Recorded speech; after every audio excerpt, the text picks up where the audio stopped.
അമ്മേ പരിശുദ്ധമേ ദൈവമാതാവേ കൃപാസനത്തിലൂടെ ഞങ്ങളുടെ ദേശത്തിനും അമ്മ മധ്യസ്ഥം തേടി തന്ന എല്ലാ അനുഗ്രഹങ്ങൾക്കും കൃപകൾക്കും ഞങ്ങളിപ്പോൾ ഹൃദയം നിറഞ്ഞ നന്ദി പറയുന്നു. അമ്മേ പരിശുദ്ധമേ ദൈവമാതാവേ 2004 ഡിസംബർ 7 ഉച്ചകഴിഞ്ഞ് 2:30 കൃപാസനത്തിൽ സംഭവിച്ച അമ്മയുടെ പ്രത്യക്ഷപ്പെടലിനെ കുറിച്ച് തിരുസഭയ്ക്ക് സമർപ്പിച്ചിരിക്കുന്ന പഠനരേഖകളുടെ മേൽ സഭാത്മകമായ പഠനം ആരംഭിക്കുവാൻ ഞങ്ങൾ പ്രാർത്ഥിക്കുന്നു. അമ്മേ പരിശുദ്ധമേ ഭൂസ്വർലോകങ്ങളുടെ രാജ്ഞിയായ അങ്ങേയ്ക്ക് ഭൗമസംരക്ഷണത്തിനായി പ്രപഞ്ചപ്രകൃതിയെ തന്നെ തിരുസഭ പ്രതിഷ്ഠിക്കുവാൻ ഈ പ്രത്യക്ഷീകരണം വഴി ഇടയാക്കണമേ. പരിശുദ്ധമേ ജപമാല മാതാവേ സകല കൃപാസനം പ്രാർത്ഥനയോടും ചേർത്ത് ഞങ്ങളിപ്പോൾ പ്രാർത്ഥിക്കുന്ന ഈ കുടുംബത്തിന്റെ പ്രത്യേക നിയോഗം പറ മക്കളെ.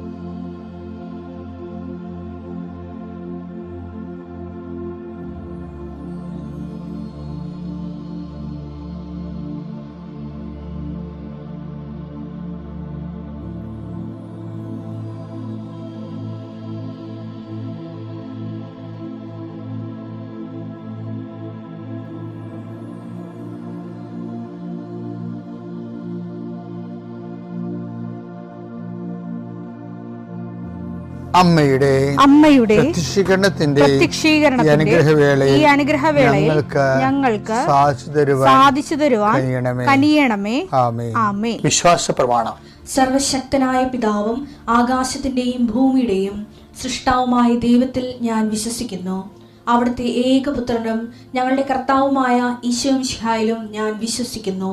ഈ പുത്രൻ പരിശുദ്ധാത്മാവിനാൽ ഗർഭസ്ഥനായി കന്യകാമറിയത്തിൽ നിന്ന് പിറന്ന് പൊന്തിയോസ് പീലാത്തോസിന്റെ കാലത്ത് പീഡകൾ സഹിച്ച് കുരിശിൽ തറയ്ക്കപ്പെട്ട് മരിച്ച് അടക്കപ്പെട്ട് പാതാളങ്ങളിൽ ഇറങ്ങി മരിച്ചവരുടെ ഇടയിൽ നിന്ന് 3-ാം നാൾ ഉയർത്ത് സ്വർഗത്തിലേക്ക് എഴുന്നള്ളി സർവശക്തിയുള്ള പിതാവായ ദൈവത്തിന്റെ വലതുഭാഗത്തിരിക്കുന്നു.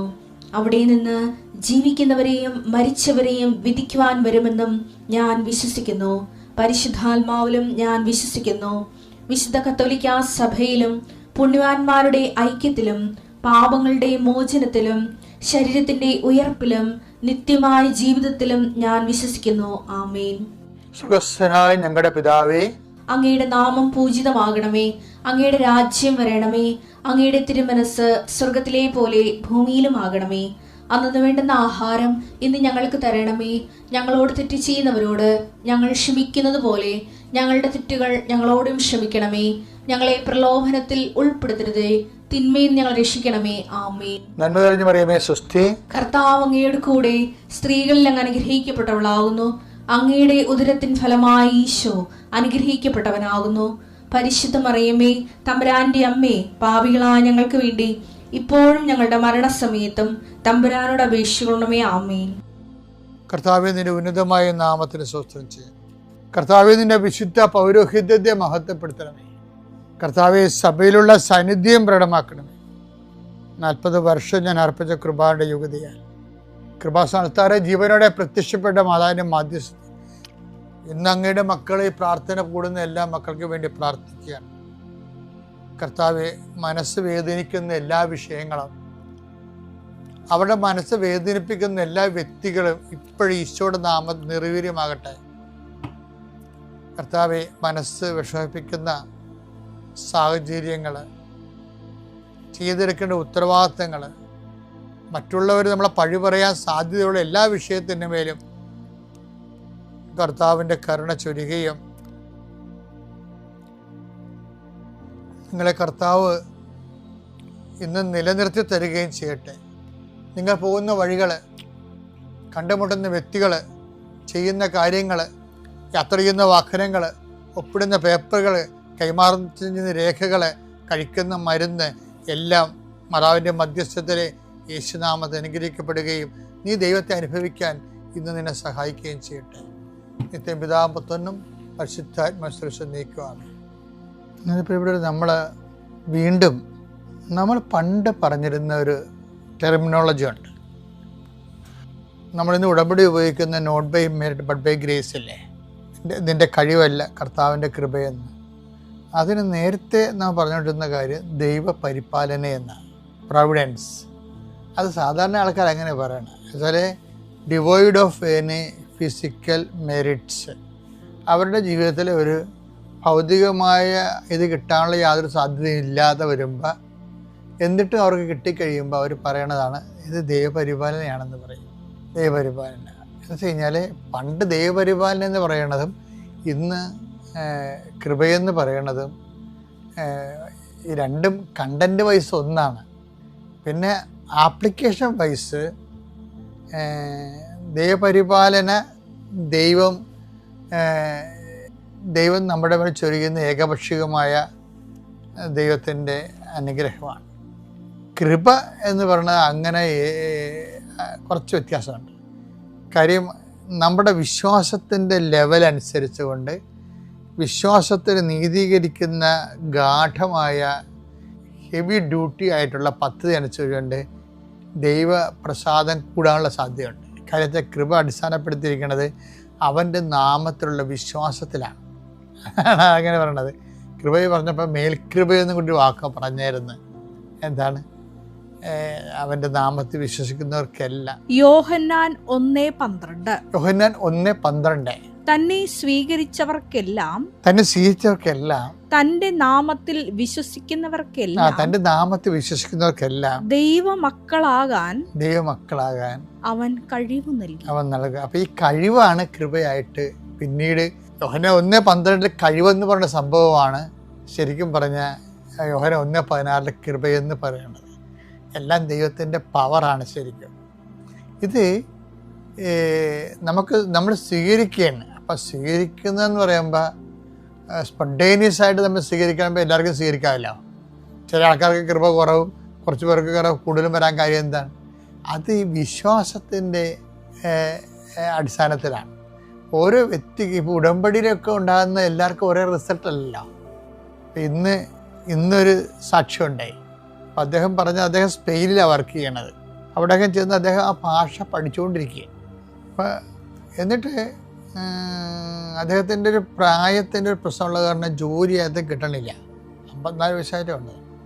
ഇയാൾ ചെയ്യണ വർക്കെന്ന് പറയണത് ഇപ്പം അത് ജോലി കിട്ടിയോണ്ട് അദ്ദേഹം വന്ന് സാക്ഷ്യം പറഞ്ഞത്. അല്ല, വർക്ക് എന്ന് പറയണത് ഇവിടുന്ന് കൃപാസനത്തിൽ നിന്ന് സ്പാനിഷ് പത്രം മേടിച്ചുകൊണ്ട് പോകും. എന്തിനാണ്? ഇയാളുടെ വാട്സപ്പ് ഗ്രൂപ്പിൽ ഒത്തിരി സ്പെയിൻകാരുണ്ട്. അപ്പോൾ ഈ സ്പാനിഷ് പത്രം വാങ്ങിച്ചുകൊണ്ട് പോയിട്ട് അവിടെ എന്താ ചെയ്യണത്? ഇങ്ങേർക്ക് മുറി സ്പാനിഷ് അറിയാൻ പാടുള്ളൂ. ആ അറിയാവുന്ന സ്പാനിഷ് വെച്ചുകൊണ്ട് ഇയാൾ കൃപാസനം എന്ന് പറയുന്നത് മാതാവ് പ്രത്യക്ഷപ്പെട്ട ഇടമാണ്. ഇന്ത്യയിലെ ഏറ്റവും പ്രധാനപ്പെട്ട പ്രത്യക്ഷീകരണ സ്ഥലമാണ്. അതിലേക്ക് ഒത്തിരിയേറെ മനുഷ്യർ കടന്നു വരുന്നുണ്ട്. നിങ്ങളെ ഇത് പരിചയപ്പെടുത്തുകയാണ് എൻ്റെ ഉദ്ദേശം. ഈ പത്രം തരുന്നതിൻ്റെ ഉദ്ദേശം ഒന്ന് ഈ സ്പാനിഷ് ഭാഷയിൽ ഈ പത്രത്തിൽ എഴുതി വെച്ചിട്ട് ഹാൻഡ് റൈറ്റിംഗ് എഴുതി വെച്ചിട്ടാണ് ഓരോരുത്തർക്കും പത്രം കൊടുക്കുന്നത്. അപ്പോൾ അതിൻ്റെ വിഷയം എന്ന് വെച്ച് കഴിഞ്ഞാൽ അയാൾ അതിനകത്ത് കാണിക്കുന്ന ഒരു ഇൻവെസ്റ്റ്മെൻ്റ് ഉണ്ട്, സിൻസിയർ ഇൻവെസ്റ്റ്മെൻറ്റ്. അപ്പോൾ നമ്മുടെ വിശ്വാസം എന്ന് പറഞ്ഞാലും നമുക്കൊരു സൈദ്ധാന്തിക ഐഡിയോളജിക്കൽ ഫെയ്ത്ത് കാണാം. പക്ഷേ ഈ പുസ്തകത്തിലെ പശു പുല്ല് തിന്നത്തില്ല. പുല്ല് തിന്നുന്ന പശു എന്ന് പറഞ്ഞാൽ പുസ്തകത്തിന് പുറത്തുള്ള പശുവാണ്. അതെന്ന് വെച്ചാൽ മിക്കവാറും പ്രവർത്തികളാണ് വരണത്. പ്രവർത്തികളെന്ന് പറയുമ്പോൾ സത്യസന്ധമായ പ്രവർത്തനങ്ങൾ അനുസരിച്ച് കൊണ്ട് ഈ കഴിവ് വർദ്ധിക്കും. ഉടമ്പടി നമ്മൾ ചെയ്യണ ഇതാണ്, അവൻ്റെ നാമത്തിൽ വിശ്വസിക്കുന്നവർക്കെല്ലാം ദൈവമക്കളാകാനുള്ള കഴിവ് നൽകിയെന്ന് പറഞ്ഞില്ലേ. ആ കഴിവ് തന്നെയാണ് 1:16 വരുമ്പോൾ കൃപയായിട്ട് നമുക്ക് യോഹന്നാൻ വിശദീകരിച്ച് തരണത്. അപ്പോൾ ഈ കഴിവ് നമുക്ക് കൂട്ടാൻ പറ്റും. ഇപ്പോൾ ഈ സ്പെയിൻകാരന്, ഇപ്പോൾ ഈ മലയാളി സ്പാനിഷ് ചെന്നിട്ട് ആ സ്പെയിൻ ഭാഷ പഠിച്ചിട്ടു കൃപാസനം പത്രം സ്പെയിൻകാർക്ക് കൊടുക്കുമ്പോൾ സ്പാനിഷ് ഭാഷയിൽ കൃപാസനം മാതാവിനെ ഇൻട്രൊഡ്യൂസ് ചെയ്തോണ്ട് കൊടുക്കുകയാണ്. അയാളുടെ ജോലി അയാൾ പറഞ്ഞു കേൾക്കണം. അയാൾ പറയണ എൻ്റെ ഈ പ്രായത്തിന് ഞാൻ ചിന്തിക്കാത്ത അത്രയും ശമ്പളത്തിലാണ് അമ്മ എന്നെ പ്ലേസ് ചെയ്യുന്നത്. എങ്ങനെ പ്ലേസ് ചെയ്യാതിരിക്കും? കാര്യം കൃപയ്ക്ക് മേൽകൃപയല്ലേ വരണത്. ഇതുകൊണ്ടാണ് ഈ ഇഡിയറ്റ്സിനോട് ഞാൻ എപ്പോഴും പറയും, എൻ്റെ മക്കളെ നിങ്ങൾ വളരെ ശ്രദ്ധിച്ച് വേണം ഉടമ്പടി ചെയ്യാൻ. ഉടമ്പടി ചെയ്യുമ്പോൾ ഉണ്ടായ സംഭവത്തിൽ ഉടമ്പടി ചെയ്ത വർക്കുകൾ നമ്മൾ സത്യസന്ധമാണെന്ന് നോക്കണം നമ്മൾ ചെയ്യുന്നത്. അല്ലാതെ ആക്കാനും വേണ്ടി ഓക്കാനിക്കുക, ഒപ്പിച്ചുണ്ടാക്കുക, ദൈവത്തിൻ്റെ കണ്ണി പൊടിയിടുക, ഇങ്ങനെയുള്ള അഭ്യാസങ്ങളൊന്നും കാണിക്കരുത്. എന്നുവെച്ചാൽ പക്ഷേ ഇതുപോലെ സത്യസന്ധമായിട്ട് ദൈവത്തിന് ഒരിക്കൽ നമ്മൾ സത്യസന്ധരാണെന്ന് തോന്നിയ കാര്യം, സത്യസന്ധനായ മനുഷ്യൻ എപ്പോഴും സത്യസന്ധനായിരിക്കും. അപ്പം അങ്ങനെ ഒരാളെ ദൈവത്തിന് ഒരിക്കൽ സത്യസന്ധനായി തോന്നിയാൽ പിന്നെ നമുക്ക് തിരിഞ്ഞു നോക്കേണ്ടി വരത്തില്ല. അപ്പം നിങ്ങളിപ്പോൾ ചെയ്യേണ്ടത്, മാനുഷികമായ എന്തെങ്കിലും കുറ്റങ്ങളൊക്കെ ഉണ്ടെങ്കിലും ഈ ഉടമ്പടി ഒന്ന് സത്യസന്ധമായിട്ട് ഇൻവെസ്റ്റ് ചെയ്യാൻ നോക്കണം. എന്നാൽ നിങ്ങൾ ഞെട്ടിക്കുന്ന അനുഭവങ്ങളാണ്. ദൈവമാണെങ്കിൽ സത്യം എന്നല്ലേ ഈശോ പറഞ്ഞില്ലേ, ഐ ആം ദ ട്രൂത്ത് എന്ന് പറഞ്ഞില്ലേ. അപ്പം ദൈവത്തിന് ഈ സത്യമുള്ള ഒരാളെ കണ്ടാൽ ഭയങ്കര സന്തോഷമായിരിക്കും. സത്യമുള്ള ഒരാൾ. കാര്യം നമുക്ക് ഭയങ്കര പാടാണ് ഈ ഒരാളെ കിട്ടാൻ, ഒരു വലിയ പാടാണ്. ഈ മാതാവിനെ തന്നെ 4000 ലേഡീസിന് എത്രയോ 4000 കൊല്ലം എടുത്തിട്ടാണ് ഈ ലേഡീസിനെ ഇൻ്റർവ്യൂ ചെയ്തിട്ടാണ് അവസാനം കന്യാമറിയത്തിലേക്ക് ദൈവം വരണത്, ഈ വലിയ റിഡീം പ്രോജക്റ്റ് ചെയ്യാൻ വേണ്ടി. 4000 കൊല്ലത്തെ അഭിമുഖങ്ങൾ കഴിഞ്ഞിട്ടല്ലേ. കാര്യം ഇതിനൊരു മോഡലുണ്ടല്ലോ. ദൈവം ആദ്യമേ തന്നെ ഈ രക്ഷകൻ്റെ അമ്മയുടെ യോഗ്യത പറയുന്നുണ്ട് ഉൽപ്പത്തി പുസ്തകത്തിലെ. ആ ഒരാൾ പരുവപ്പെട്ട ഒരാളെ കിട്ടണമെങ്കിൽ 4000 കൊല്ലം എടുത്താൽ പറയണം. അപ്പോൾ ദൈവമാണെങ്കിൽ ഒരാളെ നമുക്കെപ്പോഴും മുമ്പിൽ നമ്മുടെ വിശ്വാസം ഉയർത്തണ ഏറ്റവും വലിയ വിശ്വാസത്തിൻ്റെ ഷോർട്ട് കട്ടെന്ന് പറയണത് ദൈവത്തിൻ്റെ മുമ്പിൽ സത്യസന്ധതയുള്ള ഒരാളായി ദൈവത്തിന് മനസ്സിലാകണം. അത് ഭയങ്കര വിജയമാണ്. അതുകൊണ്ടാണ് എൻ്റെ ഗേഹത്തിൽ ആര് വസിക്കുമൊക്കെ ചോദിച്ചിട്ട് കുറേ കാര്യം പറയുന്നില്ലേ. കർത്താവേ അങ്ങയുടെ കൂടാരത്തിൽ ആര് വസിക്കും? അങ്ങയുടെ വിശുദ്ധഗിരിയിൽ ആര് വാസമുറപ്പിക്കും? നിഷ്കളങ്കനായി ജീവിക്കുകയും നീതി മാത്രം പ്രവർത്തിക്കുകയും ഹൃദയം തുറന്ന് സത്യം പറയുകയും ചെയ്യുന്നവൻ. ഇതാണ് ഈ ഒരു സങ്കീർത്തനം നിങ്ങൾ ഇടയ്ക്കിടയ്ക്ക് വായിക്കണം. ഈ 15-ാം സങ്കീർത്തനം. എന്നിട്ട് അതനുസരിച്ച് ജീവിക്കാൻ വേണ്ടി പരിശ്രമിച്ചു കഴിഞ്ഞാൽ ഈ കഴിവ് ഇങ്ങനെ, ഇപ്പോൾ യോഹന്നാൻ 1:12 കഴിവ് ഇങ്ങനെ കൂടിക്കൊണ്ടേയിരിക്കും. ദൈവമക്കളെന്ന് പറഞ്ഞാൽ കഴിവ് നൽകിയെന്ന് പറഞ്ഞാൽ പലതരം മക്കളില്ലേ. കഴിവില്ലാത്തവരുണ്ട്, കഴിവുള്ളവരുണ്ട്, കൃപയ്ക്ക് മേൽ കൃപ കിട്ടിയവരുണ്ട്. അപ്പോൾ ഈ ഒരു മുന്നേറ്റതൊരു കോമ്പറ്റീഷൻ ഉണ്ടെന്ന് ഓർത്തേക്കണം. അപ്പം നല്ല കഴിവുള്ള മക്കളാകാൻ 15-ാം സങ്കീർത്തനം വായിച്ച് നമുക്ക് നമ്മളെ തന്നെ പരുവപ്പെടുത്തിയെടുക്കാം. ഈശോമിശിഹായ്ക്കും സ്തുതിയായിരിക്കട്ടെ. അമ്മയുടെ പ്രത്യക്ഷീകരണത്തിൻ്റെ സാക്ഷിയായി ഈ അൾത്താരയിൽ എന്നെയും എൻ്റെ കുടുംബത്തെയും സാക്ഷ്യം പറയാൻ ഉയർത്തിയതിന് അമ്മയ്ക്കും ഈശോയ്ക്കും കോടാനുകോടി നന്ദി പറയുന്നു. എൻ്റെ പേര് ജിബി ബേബി ജോൺ. ഇത് എൻ്റെ ഭർത്താവ് ബേബി ജോൺ, മകൾ അൽദിയ ബേബി ജോൺ, മകൻ അൽഹിത് ബേബി ജോൺ. ഞാൻ എറണാകുളം ജില്ലയിലെ പറവൂർ പട്ടണം വ്യാകുലമാതാ പള്ളി ഇടവകയിൽ നിന്ന് വരുന്നു. ഞാൻ കൃപാസനത്തെ പറ്റി അറിയുന്നത് എൻ്റെ ചേച്ചിയിൽ നിന്നാണ്. 2022 ഞാൻ ആദ്യമായിട്ട് ഉടമ്പടി എടുക്കുന്നത്. 1 വർഷക്കാലം ഞാൻ ഉടമ്പടിയിൽ ഉഴപ്പി. അതിനുശേഷം 2024 ഞാൻ ഉടമ്പടി ചെയ്തു തുടങ്ങിയത്. ഇപ്പോൾ എൻ്റെ 7ാമത്തെ ഉടമ്പടിയാണ് ഞാൻ നിൽക്കുന്നത്. അതിൽ കിട്ടിയ സാക്ഷ്യങ്ങൾ 4 സാക്ഷ്യങ്ങൾ പറയാനായിട്ടാണ് ഞാൻ ഈ അൾത്താരയിൽ നിൽക്കുന്നത്. 1ാമത്തെ സാക്ഷ്യം എന്ന് പറഞ്ഞാൽ, ഞാൻ വൈകുന്നേരം ജപമാല ചൊല്ലിക്കഴിയുമ്പോൾ ഉടമ്പടി വസ്തുക്കളായ നേർച്ച ഉപ്പും തൈലവും സ്ഥിരമായിട്ട് ഉപയോഗിക്കുമായിരുന്നു.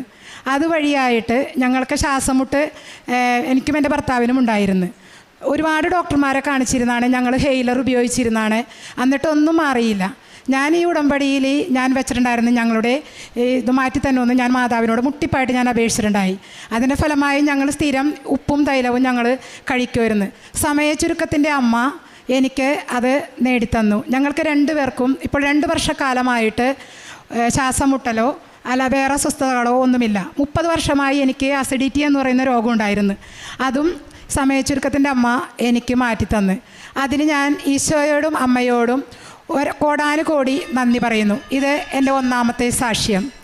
2ാമത്തെ സാക്ഷ്യം എന്ന് പറയുന്നത് എനിക്ക് 10 വർഷത്തിൻ്റെ സാമ്പത്തിക ബാധ ഉണ്ടായിരുന്നു. 3 വർഷക്കാലമായി ഞാൻ ഈ സാമ്പത്തിക ബാധ കൊണ്ട് ഭയങ്കരമായിട്ട് ബുദ്ധിമുട്ട് ഞാൻ അനുഭവിച്ചിരുന്നു. പല ബാങ്കുകളിലും ഞങ്ങൾ ലോണിന് വേണ്ടി അപേക്ഷിച്ചിരുന്നു. പക്ഷേ എല്ലാ ബാങ്കുകളിൽ നിന്നും ഞങ്ങൾക്ക് സിവിൽ സ്കോർ കുറവായതിനാൽ ഒഴിവാക്കി വിടുകയായിരുന്നു. ഈ 7ാമത്തെ ഉടമ്പടി പുതുക്കാൻ വന്നപ്പോൾ ഞാനതിൽ വെച്ചൊരു നിയോഗമായിരുന്നു, പരിശുദ്ധമ്മയോട് ഈ ബാധ്യതകളെല്ലാം നീ എനിക്ക് തീർത്തു തരണം, ഞാനിവിടെ വന്ന് എൻ്റെ കുടുംബത്തോടൊപ്പം സാക്ഷ്യം പറയാമെന്ന് ഞാനിവിടെ നേർന്നിരുന്നു. അതിൻ്റെ ഫലമായി അമ്മ ഏറ്റവും പലിശ കുറവുള്ള ബാങ്കിൽ നിന്ന് തന്നെ എനിക്ക് ഒരിക്കലും നടക്കാത്ത സംഭവമാണ്, അതെനിക്ക് അമ്മ നടത്തി തന്നു. ഞാൻ ഉപയോഗിച്ചിരുന്നു പറഞ്ഞാൽ ഉടമ്പടി ഉപ്പ് ബാങ്കിൽ പോയപ്പോൾ ഇട്ടിരുന്നു. പിന്നെ അതുപോലെ എനിക്ക് ലോൺ ശരിയാക്കി തരുന്ന ആ മകൻ്റെ ഫോട്ടോ വെച്ച് ഞാൻ തൈലം തേച്ച് പ്രാർത്ഥിച്ചിരുന്നു. അതിൻ്റെ ഫലമായി അമ്മ എനിക്ക് അതും സാധിച്ചു തന്നു. അതിന് ഞാൻ ഈശോയ്ക്കും അമ്മയ്ക്കും കോടാനുകോടി നന്ദി പറയുന്നു.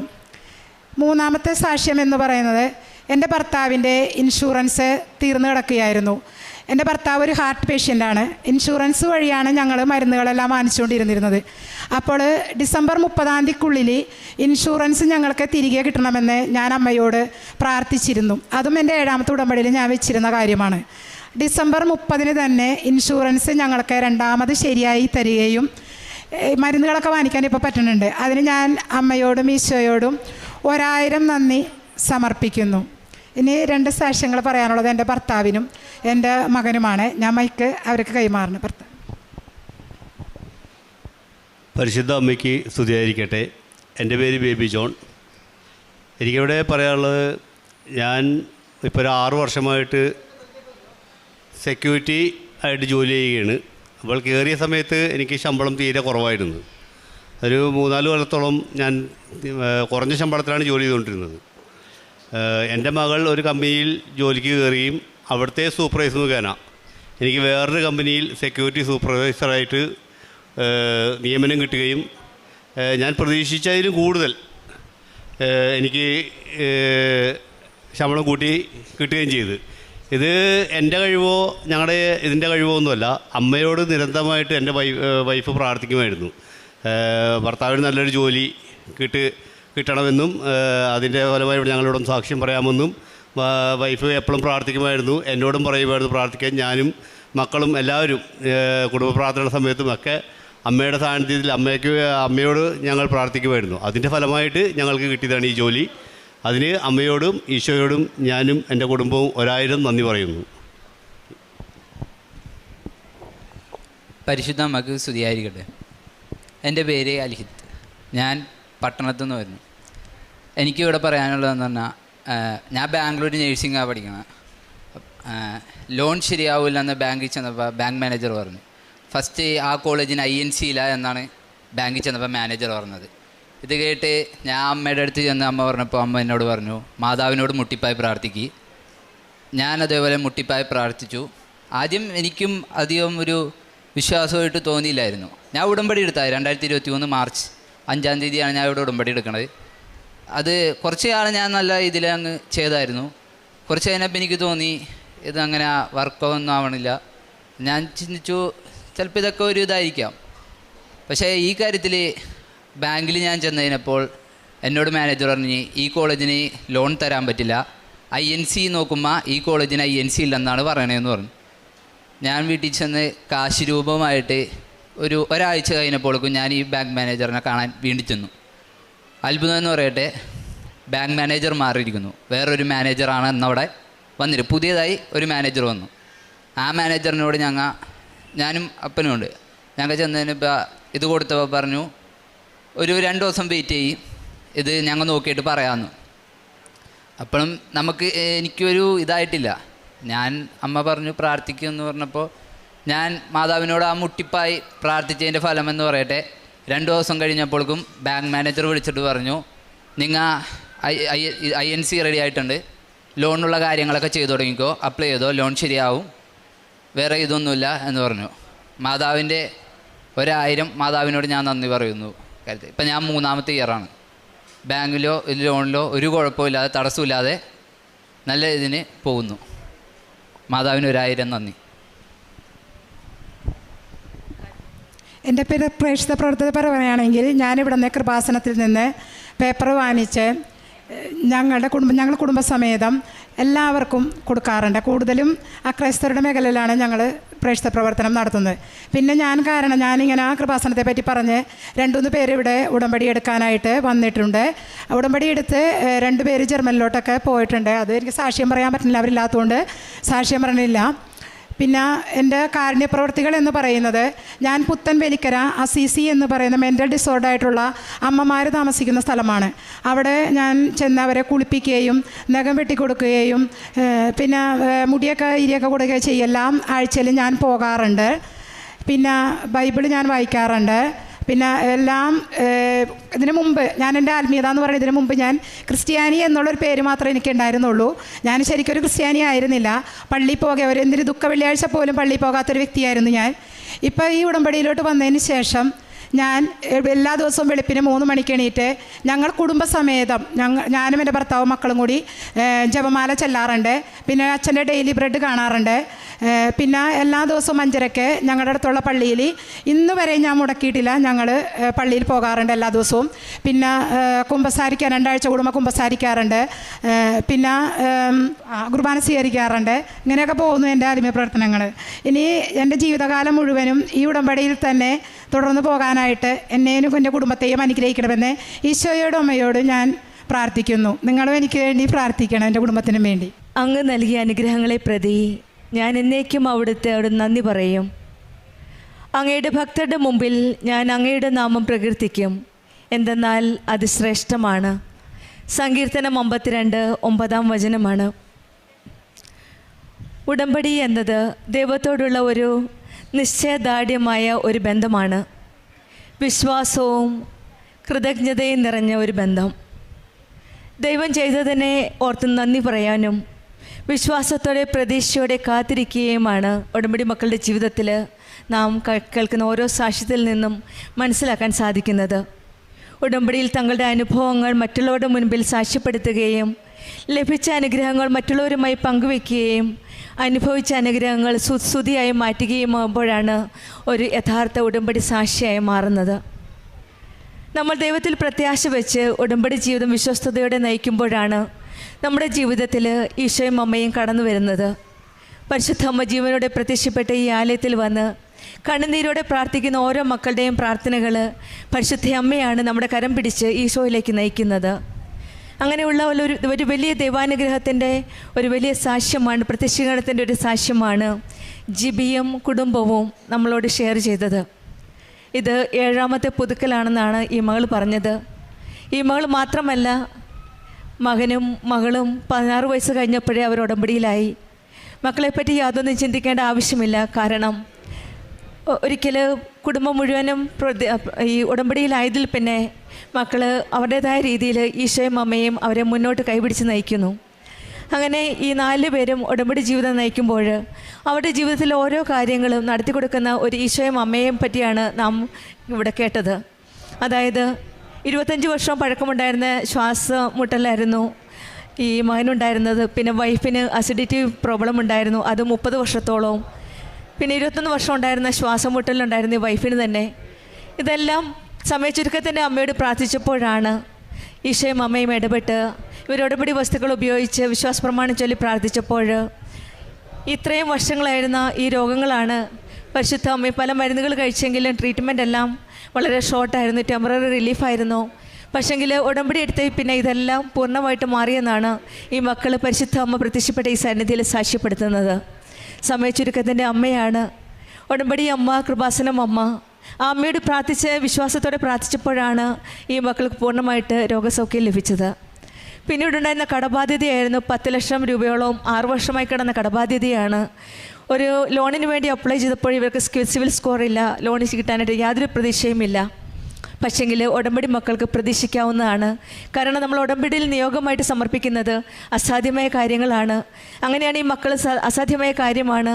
ഈ ലോൺ കിട്ടാനായിട്ട് യാതൊരു പ്രതീക്ഷയുമില്ല, ഒരു വഴിയുമില്ലാത്ത ഒരു കാര്യമാണ് നിയോഗമായി സമർപ്പിച്ചത്. അവിടെയും പരിശുദ്ധ അമ്മ ഇടപെടുകയാണ്. ഈ മക്കൾക്ക് അസാധ്യമായി സാധ്യമാക്കി തരുന്ന ഒരു ബാങ്ക് കണ്ടുപിടിക്കുകയും അവിടെ നിന്ന് അവർക്ക് ആ ലോൺ കിട്ടുകയും പെട്ടെന്ന് തന്നെ അവിടെ കടബാധ്യത ക്ലിയറാക്കാൻ സാധിക്കുകയും ചെയ്തത്. 6 വർഷമുണ്ടായിരുന്നു. 6 വർഷം എന്തുകൊണ്ട് നടന്നില്ല? ഇതാണ് ഉടമ്പടി. ഉടമ്പടിയിൽ വന്നതിന് ശേഷം 10 ലക്ഷത്തോളം കടബാധ്യത, 6 വർഷത്തോളം അങ്ങനെ കടബാധ്യത തയ്ക്കാനാവാതെ നികക്കാനാവാതെ നിന്നിരുന്ന ഒരു കടബാധ്യതയായിരുന്നു. അത് ഉടമ്പടി എടുത്തതിന് ശേഷം അത് സാധ്യമാക്കിയെങ്കിൽ ഈശോയുടെയും അമ്മയുടെയും ഒരു വലിയ കൃപ തന്നെയാണ്. പിന്നീട് ഈ മകൾ പറഞ്ഞത് ഇൻഷുറൻസിൻ്റെ കാര്യമാണ്, ഹെൽത്ത് ഇൻഷുറൻസിന്. അതിനുവേണ്ടിയും ഈ മക്കൾ പ്രാർത്ഥിച്ചു. കാരണം ഡേറ്റ് കഴിഞ്ഞു, വേറൊരു വഴിയുമില്ല. പെട്ടെന്നാണ് ആ ഇൻഷുറൻസും റെഡിയാവുകയും ഈ മകൾ ഡിസംബർ 30 എന്ന ഡേറ്റ് ഇട്ട് പ്രാർത്ഥിച്ചതാണ്. പരിശുദ്ധ അമ്മ സമയഘടികാരം നെഞ്ചിൽ ചാർത്തിയാണ് ഇവിടെ പ്രത്യക്ഷപ്പെട്ടത്. ആ അമ്മയോടാണ് ഈ മകൾ ഡേറ്റ് ഇട്ട് പ്രാർത്ഥിച്ചത്. അതുപോലെ തന്നെ ആ ഡേറ്റ് അനുസരിച്ച് തന്നെയാണ് ഈ മകൾക്ക് ഇൻഷുറൻസ് കിട്ടുകയും മകൻ്റെ എഡ്യൂക്കേഷൻ ലോണും അതുപോലെ തന്നെ INC കോഡ് ഇല്ലായിരുന്നു, അത് കിട്ടില്ല എന്ന് പറഞ്ഞു. മകനോട് പ്രാർത്ഥിക്കാൻ പറഞ്ഞു. മകനും ഉടമ്പടി എടുത്ത് പ്രാർത്ഥിച്ചു. പക്ഷെങ്കിൽ കിട്ടിയില്ല. പിന്നീട് കൂടുതൽ തീക്ഷ്ണതയോടെയാണ് ഇവർ ഉടമ്പടി വസ്തുക്കൾ ഉപയോഗിച്ച് വീണ്ടും ഈ മകൻ ബാങ്കിൽ പോയപ്പോൾ മാനേജർ മാറി, വേറൊരു മാനേജറായി. പിന്നെ ലോൺ പാസ്സാകിയായിരുന്നു. ഇതെങ്ങനെ സാധിക്കും? പലരും നമ്മൾ പല കാര്യങ്ങൾക്കും പോകും. പക്ഷെങ്കിൽ ഉടമ്പടി മക്കളുടെ ജീവിതത്തിൽ ഇതൊക്കെ സാധ്യമാക്കി കൊടുക്കുന്നത് മാതാവിൻ്റെ ഈശോയുടെ ഒരു ഇടപെടൽ മാത്രമാണ്. ഉടമ്പടി വസ്തുക്കളുടെ ഉപയോഗവും ഈ മകൻ പറഞ്ഞത്, പിന്നീട് ഞാൻ പോയപ്പോൾ 2ാമത്തെ പ്രാവശ്യം പോയപ്പോൾ ഞാൻ ഉടമ്പടി വസ്തുക്കൾ ഉപയോഗിച്ച് പ്രാർത്ഥിച്ച് കൂടുതൽ തീഷ്ണതയോടെ പ്രാർത്ഥിച്ച് പോയതിന് ശേഷമാണ് അവിടെ ചെന്നപ്പോൾ പുതിയൊരു മാനേജർ ആയിരിക്കുകയും പെട്ടെന്ന് ഇവരുടെ കാര്യങ്ങൾ ഫോർവേഡ് ആക്കുകയുമായിരുന്നു. ഇതാണ് വീണ്ടും നമ്മൾ ഉടമ്പടി മക്കളുടെ ജീവിതത്തിൽ മാത്രം കാണാൻ പറ്റുന്നത്. നമ്മളെ മറ്റുള്ളവരിൽ നിന്ന് വ്യത്യസ്തമാക്കുന്നത് നമ്മുടെ ഉടമ്പടി ജീവിതമാണ്. നമ്മുടെ ഓരോ കാര്യങ്ങളിലും ഇടപെടുന്ന ഒരമ്മയാണ്. കാനായിലെ കല്യാണത്തിൽ ചെയ്ത പോലെ തന്നെയാണ് സമയച്ചുരുക്കത്തിൻ്റെ അമ്മ. അവൻ പറയുന്ന പോലെ ചെയ്യുക എന്ന് പറയുമ്പോൾ ഇവിടെയും അവൻ പറയുന്ന പോലെ ചെയ്യുക എന്ന് പറയുമ്പോൾ നമ്മുടെ അമ്മയാണ് കൂടെ ഉള്ളത്. ആ അമ്മയുടെ ഇടപെടലിൽ കൂടിയാണ് ഈ മകന് പ്രത്യേകിച്ചും എഡ്യൂക്കേഷൻ ലോൺ പാസ്സായത്. പിന്നീട് ഉണ്ടായിരുന്ന ഭർത്താവിൻ്റെ ജോലിയായിരുന്നു. അതും ഒരു നല്ലൊരു ഇൻക്രീസ് സാലറി വേണമെന്നായിരുന്നു ആഗ്രഹം. സാലറി അതുപോലെ തന്നെ ഈ മക്കൾ പൂർണ്ണ വിശ്വാസത്തോടെയാണ് ഈ കുടുംബം മുഴുവൻ പ്രാർത്ഥിച്ചത്. അതും 3 ഇരട്ടിയായിട്ട് നല്ല സാലറിയിൽ ഈ ഹസ്ബൻഡിന് നല്ല ജോലി കിട്ടി. എന്നിട്ട് ഈ ഹസ്ബൻഡ് പറഞ്ഞവിടെ സാക്ഷ്യപ്പെടുത്തി, not by merit but by grace. ദൈവത്തിൻ്റെ ഒരു കൃപയാലാണ്. എനിക്ക് എൻ്റെ മെറിറ്റൊന്നുമില്ല ഈ ജോലി കിട്ടാനും ഈ സാലറി കിട്ടാനും. ഇത് കിട്ടിയെങ്കിൽ അത് ഈശോയുടെയും അമ്മയുടെയും ഒരു വലിയ കൃപയാണ്. Not by merit but by grace. ഈ മകൾ സാക്ഷ്യപ്പെടുത്തിയതുപോലെ തന്നെ ഉടമ്പടി ജീവിതം നമ്മളെ ഒരു പുതിയ വ്യക്തിയാക്കിയാണ്. ഉടമ്പടി ഒരു വ്യക്തിയെ ഒരു യഥാർത്ഥ ക്രിസ്ത്യാനിയാക്കിയാണ്. ഈ മകൾ പറഞ്ഞ പോലെ ഞാനൊരു ക്രിസ്ത്യാനിയായിരുന്നു, പക്ഷെങ്കിൽ ഉടമ്പടി എടുത്തതിന് ശേഷമാണ് ഞാനൊരു യഥാർത്ഥ ക്രിസ്ത്യാനി ആയതെന്നാണ്. കാരണം കുർബാനയ്ക്ക് കൂടുവാനും 2 ആഴ്ച കൂടുമ്പോൾ കുമ്പസാരിക്കുവാനും പ്രാർത്ഥിക്കാനുമുള്ള ഒരു വലിയൊരു തീഷ്ണതയും വലിയൊരു അനുഗ്രഹവും ലഭിച്ചത് ഉടമ്പടി എടുത്തതിന് ശേഷമാണ്. അതുകൊണ്ട് ഉടമ്പടിയിൽ വന്നതിന് ശേഷം കുടുംബത്തിലാകെ നല്ലൊരു മാറ്റവും നല്ലൊരു സന്തോഷവും സമാധാനവും ലഭിച്ചെന്നാണ് ഈ മകൾ ഇവിടെ ഷെയർ ചെയ്തത്. ജപമാലയും പത്രവും എല്ലാം മറ്റുള്ളവർക്ക് ഷെയർ ചെയ്യുമായിരുന്നു. പിന്നീട് പറഞ്ഞത് അക്രൈസ്തവർക്ക് പേപ്പർ കൊടുക്കുമെന്ന് ചോദിച്ചപ്പോൾ കൂടുതൽ അക്രൈസ്തവരായ മക്കൾ സന്തോഷത്തോടെ പത്രം സ്വീകരിക്കുന്ന ആ സന്തോഷം എന്നാണ് പറഞ്ഞത്. പക്ഷേങ്കിൽ പത്രം നമ്മളെല്ലാവർക്കും കൊടുക്കേണ്ടതാണ്. ആരെന്നൊന്നും നോക്കില്ല. അറിഞ്ഞവരെ ആഴപ്പെടുത്തുവാനും അറിയാത്തവരെ അറിയിക്കുവാനുമാണ് നമ്മൾ പത്രം കൊടുക്കുന്നത്. അതുകൊണ്ട് പത്രപ്രവർത്തനവും പ്രേക്ഷിത പ്രവർത്തനവും എല്ലാം നാം എല്ലാവർക്കും വേണ്ടി ചെയ്യേണ്ടതാണ്. അതാണ് ഈശോ നമ്മിൽ നിന്ന് ആവശ്യപ്പെടുന്നത്. ഉടമ്പടിയിൽ കൂടെ നമ്മൾ കൂടുതൽ നമ്മൾക്ക് കിട്ടിയ അനുഭവങ്ങളാണ് മറ്റുള്ളവരോട് ഷെയർ ചെയ്യുന്നത്. നമുക്ക് മെറിറ്റ് ഇല്ലാത്ത അവസ്ഥയിൽ മെറിറ്റ് തരുന്ന അമ്മ, സമയച്ചുരുക്കത്തിൻ്റെ അമ്മ, നമ്മുടെ കൂടെ നിന്ന് എല്ലാം സമയത്തിന് നടത്തി തരുന്ന അമ്മയാണ്. ആ അമ്മയുടെ അനുഗ്രഹങ്ങളാണ് നമ്മൾ സാക്ഷ്യമായിട്ട് സാക്ഷ്യപ്പെടുത്തുന്നത്. അതിന് നമുക്ക് ലജ്ജിക്കേണ്ട ആവശ്യമില്ല. കൂടുതൽ തീഷ്ണതയോടെ നമുക്ക് നമ്മുടെ ഉടമ്പടി ജീവിതം മുന്നോട്ട് നയിക്കാം. ദൈവം നമ്മുടെ ജീവിതത്തിൽ ചെയ്ത നന്മകൾ ഒരിക്കലും മറക്കാതെ സ്തുതിയോടെ എല്ലായ്പ്പോഴും ജീവിക്കാൻ ദൈവം നമ്മെ അനുഗ്രഹിക്കട്ടെ. ഉടമ്പടി ജീവിതം കൂടുതൽ തീഷ്ണതയോടെ കൂടുതൽ ആത്മാർത്ഥതയോടെ വിശ്വസ്തയോടെ നയിക്കാൻ ഈശോയും അമ്മയും നമ്മെ മുന്നോട്ട് നയിക്കട്ടെ എന്ന് പ്രാർത്ഥിച്ചുകൊണ്ടും ജിബിക്കും കുടുംബത്തിന് ലഭിച്ച എല്ലാ അനുഗ്രഹങ്ങൾക്കും നമുക്ക് കരങ്ങളടിച്ച് ദൈവത്തെ മഹത്വപ്പെടുത്താം. മഹത്വമുണ്ടാകട്ടെ. പരിശുദ്ധ അമ്മ ജീവനോടെ പ്രത്യക്ഷപ്പെട്ട ഈ ആൾത്താരയിൽ അമ്മയുടെ പ്രത്യക്ഷീകരണത്തിൻ്റെ സാക്ഷ്യമായിട്ട് നിൽക്കാൻ തന്ന കൃപയ്ക്കായിട്ട് മാതാവിനും ഈശോയ്ക്കും കോടാനുകോടി നന്ദി പറയുന്നു. എൻ്റെ പേര് ബിന്ദു. ഇതിൻ്റെ മകളാണ് ഞാൻ. പത്തനംതിട്ടയിൽ നിന്ന് വരുന്നു. ഞാനൊരു മാർത്തോമ സഭാംഗമാണ്. 2025 ജൂലൈ 12 ഞാൻ ആദ്യമായി ഉടമ്പടി എടുക്കുന്നത്. യൂട്യൂബിലൂടെയാണ് ഞാൻ ഉടമ്പടി അറിയുന്നത്. എൻ്റെ രണ്ടാമത്തെ ഉടമ്പടി പുതുക്കലിന് ശേഷമാണ് ഞാനിപ്പോൾ സാക്ഷ്യം പറയാനായിട്ട് നിൽക്കുന്നത്. ആദ്യമായിട്ട് എൻ്റെ മകൾ വിദേശത്തേക്ക് പോകുന്നതിനുള്ള സാക്ഷ്യത്തിനായിട്ടാണ് ഉടമ്പടി എടുത്തത്. അമ്മ അത് ഭംഗിയായിട്ട് അമ്മയുടെ സമയ ചുരുക്കത്തിൽ നടത്തി തന്നതിനായിട്ട് നന്ദിയോടെ സ്തോത്രം ചെയ്യുന്നു. അത് കാര്യം മോള് പറയും. രണ്ടാമതായിട്ട് മോളും ഞാനും കൂടെ ബാംഗ്ലൂർ വിദേശത്തേക്ക് പോകാനായിട്ടുള്ള എക്സാമിന് വേണ്ടി ബാംഗ്ലൂർ എക്സാം നടത്താനായിട്ട് പോയിരുന്നു. അവിടെ ചെന്നപ്പോൾ ഒരു ദിവസം താമസിക്കേണ്ടതായിട്ട് വന്നു. എന്നാൽ ഞങ്ങൾ PGയിൽ റൂമൊന്നും ബുക്ക് ചെയ്തിട്ടില്ലായിരുന്നു. ഒരു ദിവസമല്ലേ ഉള്ളൂ എന്ന് വിചാരിച്ചു. പക്ഷേ 4 PGയിൽ പോയിട്ട് ഞങ്ങൾക്ക് റൂം കിട്ടിയില്ല. അവസാനം 5ാമത്തെ PGയിലോട്ട് പോകുന്നതിനായിട്ട് മുമ്പായിട്ട് ഞാൻ മാതാവിനോട് പറഞ്ഞു, അമ്മേ മാതാവേ, ഞങ്ങളെ ഇവിടെ ആരും സഹായിക്കാനില്ല, ബാംഗ്ലൂരാണ്, ഞങ്ങൾക്ക് പരിചയമില്ലാത്ത സ്ഥലവുമാണ്, അമ്മ PG തന്നേ മതിയാവും, ഞങ്ങൾക്കൊരു റൂം തന്ന് സഹായിക്കണം. എക്സാം കഴിഞ്ഞ് രാത്രി 9:30 ആവും വരുമ്പോൾ. അത് രാത്രി സമയമാണ്. അമ്മ സഹായിക്കണം എന്ന് ഉടമ്പടി കാശ് രൂപത്തിൽ പിടിച്ച് വിശ്വാസത്തോടു കൂടി പറഞ്ഞു. എന്നാൽ അത്ഭുതം എന്ന് പറയട്ടെ, പെട്ടെന്ന് തന്നെ ആ PGയിലുള്ള ആൾ പറഞ്ഞു ഒരു റൂം തരാമെന്ന് പറഞ്ഞു. അമ്മയുടെ ഒരു ഇടപെടൽ മാത്രം കൊണ്ടാണ് ഞങ്ങൾക്ക് റൂം കിട്ടിയത്. രണ്ടാമത്തെ സാക്ഷ്യമായിട്ട് എനിക്ക് ചെസ്റ്റ് പെയിൻ ഇടയ്ക്കുണ്ടാവാറുണ്ട്. ഡോക്ടറെ കണ്ടപ്പോൾ ECG എടുക്കണം, എക്കോ ചെയ്യണമെന്ന് പറഞ്ഞു. അതനുസരിച്ച് ECG എടുത്ത് എക്കോ ചെയ്തതിന് ശേഷം ഡോക്ടർ പറഞ്ഞു ഹാർട്ടിൻ്റെ വാൽവിന് ലീക്കുണ്ടെന്ന്. ഞാനിവിടെ വന്ന അച്ഛനെ കണ്ട് പ്രാർത്ഥിച്ച് തൈലം പൂശി പ്രാർത്ഥിച്ചു. അതിനുശേഷം വീട്ടിൽ ചെന്ന് എല്ലാ ദിവസവും ഉപ്പ് കഴിക്കുകയും ഉടമ്പടി തൈലം പൂശുകയും ചെയ്തതിൻ്റെ ഫലമായി എൻ്റെ ആ ഹാർട്ടിൻ്റെ ലീക്ക് മാറിയെന്ന് പൂർണ്ണമായി വിശ്വസിക്കുന്നു. എനിക്കിപ്പോൾ ചെസ്റ്റ് പെയിനൊന്നും വരാറില്ല. അമ്മ മാതാവും ഈശോയും തന്ന കൃപയ്ക്കായിട്ട് നന്ദിയോടെ സ്തോത്രം ചെയ്യുന്നു, സ്തുതിക്കുന്നു. പിന്നെ എൻ്റെ റൈറ്റ് ലെഗിന് ഭയങ്കര വേദനയായിരുന്നു. ഡോക്ടറെ കണ്ടപ്പോൾ ഡോക്ടർ പറഞ്ഞു തേയ്മാനമുണ്ട്, അത് കാരണം ഒരാഴ്ചത്തെ മെഡിസിൻ തരാം. ആ മെഡിസിൻ കഴിച്ചതിന് ശേഷം കുറവില്ലെങ്കിൽ മുട്ടിന് ഓപ്പറേഷൻ വേണമെന്ന് പറഞ്ഞു. പെയിൻ കില്ലർ ആയിരുന്നു തന്നത്. അതുകൊണ്ട് പെയിൻ കില്ലർ കഴിക്കാൻ താല്പര്യമില്ലാത്തതിനാൽ ഞാൻ ആ മരുന്ന് അവിടെ വെച്ചതിന് ശേഷം വിശ്വാസ പ്രമാണം ചെല്ലുകയും ഉടമ്പടി തൈലം പുരട്ടുകയും ചെയ്തതിൻ്റെ ഫലമായി എൻ്റെ കാലിൻ്റെ വേദന പരിപൂർണമായിട്ട് അമ്മയുടെ ഇടപെടൽ കൊണ്ട് മാത്രം മാറ്റി തന്നു. അതിന് ഈശോയ്ക്കും മാതാവിനും കോടാനുകൂടി നന്ദി പറയുന്നു. 5ാമതായി ഞങ്ങളുടെ വീടിൻ്റെ ഫ്രണ്ടിലായിട്ട് മിക്കവാറും പാമ്പ് വരുമായിരുന്നു. വിശ്വാസ പ്രമാണം ചൊല്ലി ഉടമ്പടി ഉപ്പ് തളിച്ചതിന് ശേഷം ഇന്ന് വരെ പാമ്പ് വന്നിട്ടില്ല. ഇതൊക്കെയാണ് എൻ്റെ സാക്ഷ്യങ്ങൾ. ഇത്രയും സാക്ഷ്യങ്ങൾ പറയാൻ തന്ന മാതാവിന് ഈശോയ്ക്കും കോടാനുകൂടി നന്ദി പറയുന്നു. ഈശോയുടെയും മാതാവിൻ്റെയും ഒരു പ്രത്യേക കൃപ കൊണ്ടാണ് ഇത്രയും സാക്ഷ്യം പറയാൻ കൃപ തന്നത്. ബാക്കിയുള്ളത് മോള് പറയും. ദൈവനാമത്തിന് മഹത്വം ഉണ്ടായിരിക്കട്ടെ. എൻ്റെ പേര് മേഹ. ഞാൻ ആദ്യമായിട്ട് ഉടമ്പടി എടുത്തത് ജൂലൈ 5 2025. ഞാൻ ഉടമ്പടി എടുക്കുന്നതിന് മുന്നേ OET എക്സാം എഴുതിയായിരുന്നു. അപ്പോൾ എനിക്ക് അയർലൻഡ് സ്കോളാണ് കിട്ടിയത്. അയർലൻഡിന് 2 വർഷം എക്സ്പീരിയൻസ് വേണം. അതുകൊണ്ട് ഞാൻ ഹോസ്പിറ്റലിൽ എക്സ്പീരിയൻസിന് വേണ്ടി കയറി. ഞാനൊരു നേഴ്സാണ്. 1 വർഷം കഴിഞ്ഞിട്ട് പ്രോസസ്സിങ് സ്റ്റാർട്ട് ചെയ്യാമെന്ന് വെച്ച് സ്റ്റാർട്ടൊക്കെ ചെയ്തു. പക്ഷേ ഇൻ്റർവ്യൂസ് ഒന്നും കിട്ടുന്നില്ലായിരുന്നു. അപ്പം ഞാൻ വിചാരിച്ചു എന്നാൽ വേറെയും തുടങ്ങാമെന്ന് വിചാരിച്ച് ജർമ്മൻ ലാംഗ്വേജ് പഠിക്കാൻ തുടങ്ങി. A1 പാസ്സായി. ഫ്രീ ആയിട്ട് ഒരു ഇൻസ്റ്റിറ്റ്യൂട്ട് നമ്മളെ ഇൻ്റർവ്യൂ ചെയ്ത് സെലക്ട് ചെയ്യുന്ന ഉണ്ടായിരുന്നു. അപ്പോൾ എനിക്ക് അവിടെ തന്നെ ഞാൻ A1 പഠിച്ചു, A1 കിട്ടി.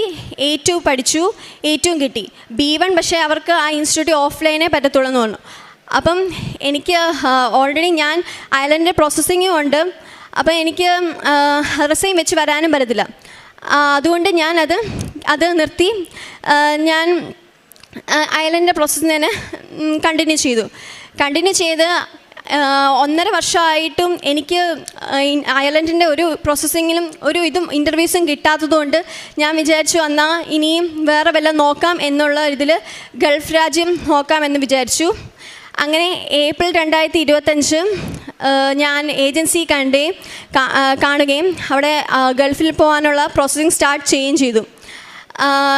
ഏപ്രിലായി, മെയ്, ജൂൺ ആയി, പക്ഷേ അവർ ഡേറ്റ ഫ്ലോ ഒന്നും സ്റ്റാർട്ടാക്കിയില്ല. എന്താണെന്ന് ചോദിച്ചപ്പോൾ അവർ പറഞ്ഞു ഇപ്പം സ്റ്റാർട്ടാക്കും എന്ന് പറയും.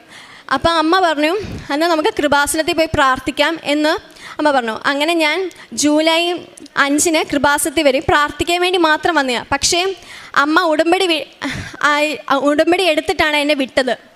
ഉടമ്പടി എടുത്ത് ഒരു 2 ആഴ്ച കഴിഞ്ഞപ്പം ഏജൻസിക്കാർ പറഞ്ഞു ഡേറ്റ ഫ്ലോ എല്ലാം സ്റ്റാർട്ടായി. ആ 1.5 മാസത്തിനുള്ളിൽ തന്നെ എൻ്റെ എല്ലാ പ്രോസസ്സിങ് കംപ്ലീറ്റായി. അത് കഴിഞ്ഞ് പൊമെട്രിക് എക്സാം എഴുതണമെന്ന് പറഞ്ഞു.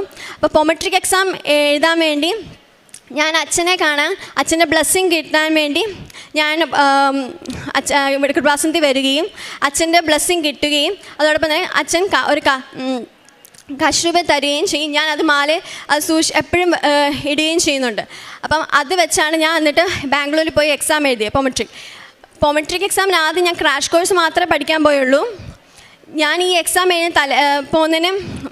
കയറുന്നതിന് മുന്നേ തൈലം പൂശുകയും വിശ്വാസപ്രമാണം ചൊല്ലുകയും ചെയ്താണ്. അതുപോലെ ഞാൻ പോക്കറ്റിൽ ഉപ്പ് എൻ്റെ പോക്കറ്റ് ഇടുകയും, പക്ഷേ അവിടെ സ്കാനിങ് എല്ലാം ഉണ്ടായിരുന്നു. പക്ഷേ എന്നാലും അവർ നോക്കിയപ്പോൾ ഉപ്പൊന്നും കണ്ടില്ല. പക്ഷേ എനിക്ക് തൊടുമ്പം അതെനിക്ക് മനസ്സിലാവുന്നുണ്ട് ഉപ്പ് അവിടെ തന്നെ ഉണ്ടെന്ന്. പക്ഷേ അവർക്കത് കാണാൻ പറ്റിയില്ല. അത് കഴിഞ്ഞിട്ട് ഞാൻ എക്സാം എഴുതി. കമ്പ്യൂട്ടർ ബേസ്ഡ് എക്സാം ആയിരുന്നു. അവിടെയും കമ്പ്യൂട്ടറിൻ്റെ അവിടെയും തൈലം പൂശി ഞാൻ വിശ്വാസപ്രമാണം ചൊല്ലി എക്സാം അറ്റൻഡ് ചെയ്തു. ഞാൻ പഠിച്ചതിൽ ആകെ എനിക്ക് 25 ക്വസ്റ്റ്യൻ അറിയത്തുള്ളായിരുന്നു. ബാക്കിയെല്ലാം ഞാൻ അമ്മ മാതാവേ എന്നെ രക്ഷിക്കണമേ എന്ന് പ്രാർത്ഥിച്ച് ഞാൻ എക്സാം എഴുതി. 2 ആഴ്ചയ്ക്കുള്ളിൽ റിസൾട്ട് വരുന്നു. ഞാൻ പ്രതീക്ഷിച്ചതിനെക്കാട്ടി മാർക്ക് എനിക്ക് അമ്മ മാതാവ് തരികയും അത് കഴിഞ്ഞ് പൊമെട്രിക് എക്സാം റിസൾട്ട് എല്ലാം വന്ന് ഏജൻസിക്കാർ പറഞ്ഞു 2 ആഴ്ചയ്ക്കുള്ളിൽ ഒരു ഇൻ്റർവ്യൂ ഉണ്ട്, കൊച്ചി വന്ന് അറ്റൻഡ് ചെയ്യണമെന്ന് പറഞ്ഞു. അപ്പോൾ ഞാൻ ആദ്യമായിട്ടാണ് വിദേശത്തുള്ള ഇൻ്റർവ്യൂ ഒക്കെ അറ്റൻഡ് ചെയ്യുന്നത്. അപ്പോൾ എനിക്കറിയത്തില്ല എങ്ങനെയാണ് പ്രിപ്പയർ ചെയ്യുന്നതൊന്നും അറിയത്തില്ല. അപ്പം അങ്ങനെ ആദ്യത്തെ ഇൻ്റർവ്യൂ പോയി അറ്റൻഡ് ചെയ്തു. എനിക്കറിയത്തില്ല, ടെൻഷൻ കൊണ്ടായിരിക്കും പോയത്. പക്ഷെ എനിക്കൊന്നും അവർ ചോദിച്ചതിൻ്റെ മറുപടി എനിക്കൊന്നും പറയാനും പറ്റിയില്ല. അത് കിട്ടിയില്ല. അത് കഴിഞ്ഞ് ഞാൻ അമ്മ മാതാവിനോട് പ്രാർത്ഥിക്കും, അമ്മ മാതാവി എന്താ ഇങ്ങനെ എനിക്ക് കിട്ടാത്തേ എന്ന് ഞാൻ ഇങ്ങനെ പ്രാർത്ഥിച്ചുകൊണ്ട് ഇപ്പം എനിക്ക് 2 ദിവസത്തിനുള്ളിൽ ഏജൻസിക്കാർ പറഞ്ഞു അടുത്തൊരു ഇൻ്റർവ്യൂ വരുന്നുണ്ട്, അതും കൊച്ചി വെച്ചാണ്, ക്രൗൺ പ്ലാസയിൽ വെച്ചാണ് നടക്കുന്നതെന്ന്. അത് അപ്ലൈ ചെയ്തിട്ടെന്ന് ഞാൻ പറഞ്ഞു അപ്ലൈ ചെയ്തോളം പറഞ്ഞു. ആ ഒരു ഹോസ്പിറ്റലിൽ വർഷത്തിൽ 1 പ്രാവശ്യം മാത്രമേ ഇൻ്റർവ്യൂ അറ്റൻഡ് ചെയ്യാൻ സമ്മതിക്കത്തുള്ളൂ. അപ്പം അവിടെ 5 ദിവസം ഇൻ്റർവ്യൂ ആണ്. അതിൽ ഒരു ദിവസം തന്നെ ഇൻ്റർവ്യൂവിൽ അറ്റൻഡ് ചെയ്യാൻ വരുന്ന 800 പേരാണ്. അപ്പം തന്നെ 5 ദിവസം തന്നെ കുറേ പേരുണ്ട്. അതിൽ കുറച്ച് പേരെയാണ് അവരെടുക്കുന്നത്. ഞാൻ അന്ന് ഇൻ്റർവ്യൂ അറ്റൻഡ് ചെയ്യാൻ വേണ്ടി എനിക്ക് തന്ന ടൈം എന്ന് പറഞ്ഞാൽ 8 o'clock വരണമെന്നാണ്. ഞാൻ അതിന് മുന്നേ വന്നു. രാവിലെ വന്നപ്പം തന്നെ ഇഷ്ടം പോലെ ആൾക്കാരുണ്ട്. അപ്പം അമ്മ മാതാവേ ഞാൻ ഇവരിലെല്ലാം എനിക്കൊരു കഴിവുമില്ല, not by merit but by grace, അമ്മ മാതാവിനെ രക്ഷിക്കണമേ എന്ന് ഞാൻ പ്രാർത്ഥിച്ചു. അമ്മ മാതാവേ എനിക്ക് പക്ഷേ ഇവരെല്ലാം കണ്ടിട്ട് പേടിയുണ്ട്, അമ്മ മാതാവിൻ്റെ കൂടെ തന്നെ ഉണ്ടോ എന്ന് പറഞ്ഞു. അപ്പോൾ അമ്മ മാതാവ് എനിക്കൊരു സൈൻ തന്നു. എൻ്റെ അടുത്തിരുന്ന ഒരു കൊച്ചെന്നോട് വന്ന് സംസാരിക്കുകയൊക്കെ ചെയ്തു. അത് കഴിഞ്ഞിട്ട് ഞാൻ ആ കുട്ടിയുടെ പേരെന്താ ചോദിച്ചപ്പോൾ ആ കുട്ടി പറഞ്ഞു മരിയ എന്ന്. അപ്പം എനിക്ക് മനസ്സിലായി അമ്മ മാതാവ് എൻ്റെ കൂടെ ഉണ്ടെന്ന് തന്നെ. അത് കഴിഞ്ഞ് രാവിലെ വന്ന ഇൻ്റർവ്യൂ, പക്ഷേ ഉച്ചയായിട്ടും വൈകിട്ടായിട്ടും ഇഷ്ടംപോലെ ആൾക്കാരുണ്ടായിട്ട് ഇൻ്റർവ്യൂ ഇതായില്ല. പിന്നെ രാത്രി 11:30 എൻ്റെ ഇൻ്റർവ്യൂ ഇതായത്. ഇൻ്റർവ്യൂവിന് കയറുന്ന തൈലം പൂശി വിശ്വാസപ്രമാണം ചൊല്ലിയാണ് ഇൻ്റർവ്യൂ അറ്റൻഡ് ചെയ്തത്. ഇൻ്റർവ്യൂവർ എന്തോ ചോദിച്ചു, ഞാൻ എന്തോ പറഞ്ഞു, എനിക്കറിയത്തില്ല എന്തോ ഞാൻ പറഞ്ഞതെന്ന്. ഞാൻ അപ്പോഴും മനസ്സിൽ not by merit but by grace, അമ്മ മാതാവ് തരാനുള്ളതാണെങ്കിൽ തരും എന്നുള്ള വിശ്വാസത്തിൽ ഞാൻ ഇൻ്റർവ്യൂ അറ്റൻഡ് ചെയ്തു. 2 ദിവസത്തിനുള്ളിൽ ഓഫർ ലെറ്റർ എനിക്ക് വരികയും ചെയ്തു. എങ്ങനെയാണെന്ന് എനിക്കറിയത്തില്ല. അത്രയും പേരിൽ ഒരു ദിവസം തന്നെ 800 പേരുണ്ട്. 5 ദിവസം അത്രയും പേരുണ്ടെങ്കിൽ കുറച്ച് പേരിൽ എനിക്ക് അമ്മ ഈ ഓഫർ ലെറ്റർ തരിക എന്ന് പറഞ്ഞാൽ എനിക്ക് വലിയൊരു സന്തോഷമാണ്. അത് കഴിഞ്ഞ് ഓഫർ ലെറ്ററൊക്കെ വരികയും ചെയ്തു. അമ്മ മാതാവ് ഒരു 2 ആഴ്ച കഴിഞ്ഞിട്ട് മെഡിക്കൽ എടുക്കാൻ പറഞ്ഞു. മെഡിക്കൽ എടുത്തു. ആ മെഡിക്കൽ എടുക്കുന്ന ദിവസം എനിക്ക് നല്ല പനിയും ചുമയും എനിക്കത് നല്ല ശരീരവേദന എല്ലാം ആയിരുന്നു. പക്ഷേ അമ്മ മാതാവ് അവിടെ അമ്മ മാതാവ് പ്രവർത്തിച്ചു. അമ്മ മാതാവ് എനിക്ക് മെഡിക്കൽ പാസ്സാക്കി തന്നു. അത് കഴിഞ്ഞ് പിറ്റേ ദിവസം തന്നെ വിസ വരികയും വിസയെല്ലാം വന്നു. വിസയെല്ലാം വന്നു കഴിഞ്ഞ ശേഷം 40 ദിവസമായിട്ട് എനിക്ക് ടിക്കറ്റ് വരുന്നില്ല. അപ്പം എനിക്കറിയത്തില്ല, എല്ലാം പെട്ടെന്ന് നടക്കുന്നുണ്ട്. അപ്പം ഞാനാണെങ്കിൽ എനിക്ക് എന്തെങ്കിലും കുറവ് മൂലമാണോ, ഞാൻ ഇവിടെ വന്ന് എന്തെങ്കിലും കുറവ് മൂലമാണോ എന്ന് വിചാരിച്ച് ഞാൻ മാർച്ച് 17-ാം തീയതി കൃപാസനത്തിൽ വന്ന് പ്രാർത്ഥിച്ചു. കൃപാസനത്തിൽ വന്ന് പ്രാർത്ഥിച്ച് മാർച്ച് 19-ാം തീയതി ആയപ്പോൾ എനിക്ക് ടിക്കറ്റ് വരികയും ചെയ്തു. 2 ദിവസത്തിനുള്ളിൽ തന്നെ അമ്മ മാതാവ് എനിക്ക് ടിക്കറ്റ് എടുത്തു. ഈ മാർച്ച് 29-ാം തീയതി ഞാൻ ഗൾഫിലോട്ട് പോവുകയാണ്. യുദ്ധം കാരണം ഞാൻ ഓർത്ത് എനിക്ക് ടിക്കറ്റ് കിട്ടത്തില്ല എന്നുള്ള രീതിയിലാണ് ഞാൻ വിചാരിച്ചത്. പക്ഷേ അമ്മ മാതാവ് എല്ലാം എനിക്ക് പെട്ടെന്ന് തന്നെ തരികയും ചെയ്തു. പിന്നെ എൻ്റെ രണ്ടാം സാക്ഷ്യമായി, ഞാൻ വണ്ടി ഓടിച്ചുകൊണ്ട് പോയ സമയത്ത് റോഡിൽ ഒരു പാമ്പ് കിടക്കുന്നുണ്ട്. അപ്പം പാമ്പ് പോയിട്ട് ഞാൻ പോകാമെന്ന് വെച്ച് ഞാൻ കുറച്ച് നേരം അവിടെ വെയിറ്റ് ചെയ്യുന്നുണ്ട്. അപ്പം ആ പാമ്പ് കുറച്ച് അങ്ങോട്ട് പോയി. അപ്പോഴത്തേക്ക് പെട്ടെന്നൊരു കാറ് വന്ന് പാമ്പ് അപ്പോഴത്തേക്ക് തിരിഞ്ഞു വന്നു. അപ്പോഴത്തേക്ക് എനിക്കറിയത്തില്ല ഞാൻ എന്നാ ചെയ്യേണ്ടതെന്ന്. ഞാൻ നിൽക്കുന്ന ആ സ്ഥലത്തോട്ട് പാമ്പ് അങ്ങ് ഓടി മീൻസ് അത് പേടിച്ചങ്ങ് ചാടി വന്നു. അതെൻ്റെ കാലിൻ്റെ ആ ഒരു ഭാഗത്താണ് നിന്നത്. അതിന് വേണേൽ എന്നെ കൊത്താൻ എല്ലാം ചെയ്യാം. പക്ഷേ എനിക്കറിയത്തില്ല, എനിക്ക് ആ സമയത്ത് എൻ്റെ കൈയൊന്നും ചലിക്കുന്നില്ലായിരുന്നു. എൻ്റെ അമ്മ മാതാവ് എന്നെ കൈ പിടിച്ച് വണ്ടി ഓടിപ്പിച്ചു. അല്ലെങ്കിൽ അത് ആ സമയത്ത് എന്നെ എന്തെങ്കിലും ചെയ്യായിരുന്നു. പക്ഷെ അമ്മ മാതാവ് എന്നെ രക്ഷിച്ചു. പിന്നെ മൂന്നാമത്തെ സാക്ഷ്യം എന്ന് പറയുന്നത്, ഇതും ഞാൻ എപ്പോഴും കാശുരൂപം പോക്കറ്റിലിട്ടാണ് നടക്കുന്നതും പിന്നെ പോകുമ്പോൾ എപ്പോഴും തൈലം പൂശിയാണ് പോകുന്നതും. അതിൻ്റെ അനുഗ്രഹം മൂലം മാത്രമാണ് ഞാൻ രക്ഷിച്ചെന്ന് ഞാൻ വിശ്വസിക്കുന്നു. കാരണം ഞാൻ വണ്ടി ഓടിച്ച് പോയിക്കൊണ്ടിരുന്ന സമയത്ത് പെട്ടെന്ന് ഒരു സ്പീഡിൽ ഒരു ബസ് വന്ന് എന്നെ ഇടിക്കാൻ വന്നു. എനിക്ക് അങ്ങോട്ടും പോകാൻ പറ്റില്ല, ഇങ്ങോട്ടും പോകില്ല. കാരണം അത്രയ്ക്ക് വേഗത്തിലാണ് ബസ് വന്നത്. എനിക്ക് സ്പേസ് ഇല്ലായിരുന്നു വണ്ടി മാറ്റാൻ. പക്ഷേ എങ്ങനെയാണെന്നറിയത്തില്ല, അമ്മ മാതാവ്, സഞ്ചാരി മാതാവ് എന്നെ വന്ന് രക്ഷിച്ചു. അവിടെ എനിക്കായിട്ടൊരു സ്പേസ് അമ്മ മാതാവ് എന്നെ സേഫായിട്ട് അവിടെ എത്തിച്ചു. ഇതിൽ ഞാൻ എൻ്റെ ഈശോപ്പച്ചനോടും അമ്മ മാതാവിനും 1000 നന്ദി പറയുന്നു. പ്രേക്ഷിത പ്രവർത്തനമായിട്ട് എല്ലാ മാസവും 3 കെട്ട് പത്രം വാങ്ങിച്ച് ഹോസ്പിറ്റലുകളിലും ബസ് സ്റ്റാൻഡിലും വിതരണം ചെയ്യും. അത് ഉടമ്പടി തൈലം തേച്ച് ഞങ്ങളുടെ സാക്ഷ്യം എഴുതി വചനവും എഴുതിയാണ് പേപ്പർ കൊടുക്കുന്നത്. പരിചയമില്ലാത്തവർക്ക് തന്നെയാണ് പേപ്പർ കൊടുക്കുന്നത്. പിന്നെ കാരുണ്യ പ്രവർത്തനമായിട്ട് ഫുഡ് വാങ്ങിച്ചു കൊടുക്കും. ആരെങ്കിലും സഹായത്തിനായിട്ട് കൈനീട്ടിയാൽ അവരെ ഒന്നും ഉപേക്ഷിക്കാതെ സഹായം ചെയ്യും. ആത്മീയ ജീവിതമായിട്ട് എല്ലാ ദിവസവും 5:30 ഡെയിലി ബ്രെഡ് കൂടും. പിന്നെ 3 സാക്ഷ്യമെങ്കിലും ഒരു ദിവസം കേൾക്കും. സാക്ഷ്യങ്ങളും ഡെയിലി ബ്രെഡും എല്ലാവർക്കും സെൻഡ് ചെയ്യും. ചൊവ്വാഴ്ചയുള്ള ഉടമ്പടി ധ്യാനവും കൂടാറുണ്ട്, അതും സെൻഡ് ചെയ്യാറുണ്ട്. ഇതൊക്കെയാണ് പ്രവർത്തനങ്ങൾ. ഇത്രയും അനുഗ്രഹം തന്ന ഈശോയ്ക്കും അമ്മ മാതാവിനും കോടാനുകൂടി നന്ദി പറയുന്നു, സ്തോത്രം ചെയ്യുന്നു. ഇനി മുന്നോട്ടും മരണം വരെയും ഈ ഉടമ്പടിയിലൂടെ അമ്മയുടെയും മാതാവിൻ്റെയും സാക്ഷിയായിട്ട് ജീവിക്കണമെന്ന് ആഗ്രഹിക്കുന്നു. അതിനായിട്ട് പ്രാർത്ഥിക്കുന്നു.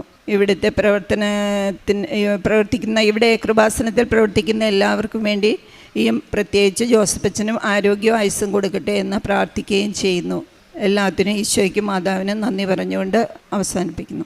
തൻ്റെ തൂവൽ കൊണ്ട് അവിടുന്ന് നിന്നെ മറച്ചുകൊള്ളും. അവിടുത്തെ ചിറകുകളുടെ കീഴിൽ നിനക്ക് അഭയം ലഭിക്കും. അവിടുത്തെ വിശ്വസ്തത നിനക്ക് കവചയും പരിചയം ആയിരിക്കും. സങ്കീർത്തനം 91:4 നമ്മെ ചേർത്ത് പിടിക്കുന്ന ഒരു ദൈവത്തിൻ്റെ സ്നേഹമാണ് നാം ഈ ആലയത്തിൽ വരുമ്പോൾ അനുഭവിക്കുന്നത്. മരിയൻ ഉടമ്പടിയിൽ കൃപാസനം ആത്മീയതയിൽ പരിശുദ്ധ അമ്മയുടെ ഇടപെടലിലൂടെ ദൈവത്തിൻ്റെ തൂവലുകൾ പോലെയാണ് നമ്മുടെ ജീവിതത്തിലെ സുരക്ഷയും അനുഭവിക്കാൻ സാധിക്കുന്നത്. അവിടുത്തെ ചിറകിൻ്റെ കീഴിൽ നമുക്ക് അഭയം ലഭിക്കുകയാണ്. ഉടമ്പടി ഒരു അഭയം കണ്ടെത്തലാണ്. ദൈവത്തോടുള്ള ഉറച്ച സ്നേഹത്തിലും പ്രാർത്ഥനയിലും വിശ്വാസത്തിലും നിലനിൽക്കുമ്പോൾ നമുക്ക് ദൈവത്തിൽ അഭയം ലഭിക്കുന്നു. ഉടമ്പടിയിൽ പാലിക്കുന്നത് ദൈവവചനത്തിൽ ജീവിക്കുമ്പോഴാണ്. അപ്പോൾ ദൈവം തന്നെ നമ്മുടെ പരിചയം കോട്ടയുമാകുന്നു. ദൈവം പരിചയം കോട്ടയുമായ ഒരു സഹോദരിയുടെ സാക്ഷ്യമാണ്, മക്കളുടെ സാക്ഷ്യമാണ് നാം ഇപ്പോൾ കേട്ടത്. ബിന്ദുവും മേഘായും നമ്മളോട് ഷെയർ ചെയ്തത്. ഈശോയും അമ്മയും നമ്മുടെ കൂടെ ഉണ്ടെങ്കിൽ നമുക്കൊന്നും ഭയപ്പെടേണ്ട ആവശ്യമില്ല. അവിടുന്ന് എൻ്റെ ഹൃദയാഭിലാഷം സാധിച്ചു തരും. അവിടുന്ന് നമ്മുടെ ഉദ്യമങ്ങൾ സഫലമാക്കി തരുമെന്നാണ് സങ്കീർത്തനം 20:4 വചനം പറയുന്നത്. അസാധ്യമായിട്ടൊന്നുമില്ല, ദൈവത്തിന് ഒന്നും അസാധ്യമായിട്ടില്ല. ലൂക്കായുടെ സുവിശേഷം 1:37 വചനം പറയുന്ന ഇതാണ്. നമ്മുടെ കാര്യത്തിലും ദൈവത്തിനൊരു പ്ലാനും പദ്ധതിയുമുണ്ട്. അസാധ്യമായ കാര്യങ്ങൾ ചെയ്തു തരുന്ന, സാധ്യമാക്കി തരുന്ന ദൈവമാണ് നമ്മുടെ കൂടെയുള്ളത്. നമുക്കും ആ ദൈവത്തിൽ വിശ്വസിച്ച് നമ്മുടെ ഉടമ്പടി കൂടുതൽ വിശ്വസ്തയോടെ, കൂടുതൽ തീഷ്ണതയോടെ മുന്നോട്ട് നയിക്കാം. ബിന്ദുവിനും കുടുംബത്തിനും ലഭിച്ച എല്ലാ അനുഗ്രഹങ്ങൾക്കും നമ്മൾക്ക് കരങ്ങളടിച്ച് ദൈവത്തെ മഹത്വപ്പെടുത്താം. യേശുവേ നന്ദി. ശുദ്ധീകരണത്തിന് സാക്ഷിയാക്കിയതിന് അമ്മയ്ക്ക് 1000 നന്ദി. എൻ്റെ പേര് ജോയൽ. ഞാൻ കൊച്ചി പള്ളുരുത്തിയിൽ സെൻറ്റ് ജോസഫ് ചിറക്കൽ ഇടവകയിൽ നിന്ന് വരുന്നു. ഞാൻ ഉടമ്പടി എടുത്തത് 2026 മാർച്ചിലാണ്. ഞാൻ അതിനു മുമ്പേ എൻ്റെ അമ്മയുടെ ഉടമ്പടിയിൽ പ്രാർത്ഥിക്കുമായിരുന്നു. ചൊവ്വാഴ്ചയിലെ മരിയൻ ഉടമ്പടി ധ്യാനമൊക്കെ കൂടുമായിരുന്നു. അതിൻ്റെ ഫലമായി എനിക്ക് ആദ്യമായി അമ്മയുടെ അനുഗ്രഹം ലഭിച്ചത് നവംബർ 25 ഞാൻ ജർമ്മനിയിലേക്ക് പോകാൻ വേണ്ടി ആപ്ലിക്കേഷൻ വെക്കുന്ന സമയത്താണ്. നമ്മളെല്ലാവരും ഓൺലൈൻ ട്രാൻസാക്ഷനൊക്കെ നടത്താറുണ്ട്. ക്രെഡിറ്റ് കാർഡ് വെച്ചൊക്കെ പേയ്മെൻറ്റ് ചെയ്യാറുണ്ട്. ക്രെഡിറ്റ് കാർഡ് വെച്ച് പേയ്മെൻറ്റ് ചെയ്യുമ്പോൾ പേയ്മെൻറ്റ് സക്സസ്ഫുൾ ആവണമെന്നാണെങ്കിൽ ലാസ്റ്റ് ഒരു OTP പേയ്മെൻറ്റ് ചെയ്യണം. അപ്പോൾ ഏജൻസി ആപ്ലിക്കേഷൻ്റെ ഫീ അടക്കാൻ വേണ്ടിയിട്ട് അവർ കുറേ പ്രാവശ്യം ട്രൈ ചെയ്തിട്ടും OTP ഒന്നും വന്നിട്ടുണ്ടായില്ല. അത് കഴിഞ്ഞ് അവരെനിക്ക് പാസ്വേഡും ID ഒക്കെ തന്നു. എന്നോടും കൂടി കയറി ചെക്ക് ചെയ്തോളാൻ പറഞ്ഞു.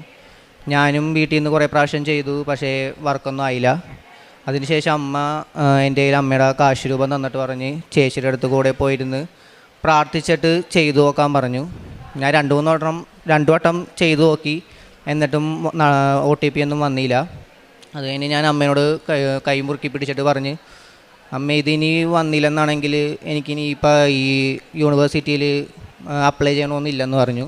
അത് കഴിഞ്ഞിട്ട് ഞാൻ 3ാമതൊന്നും കൂടി ട്രൈ ചെയ്തു, പക്ഷെ അപ്പോഴും ഒന്നും വന്നൊന്നുമില്ല.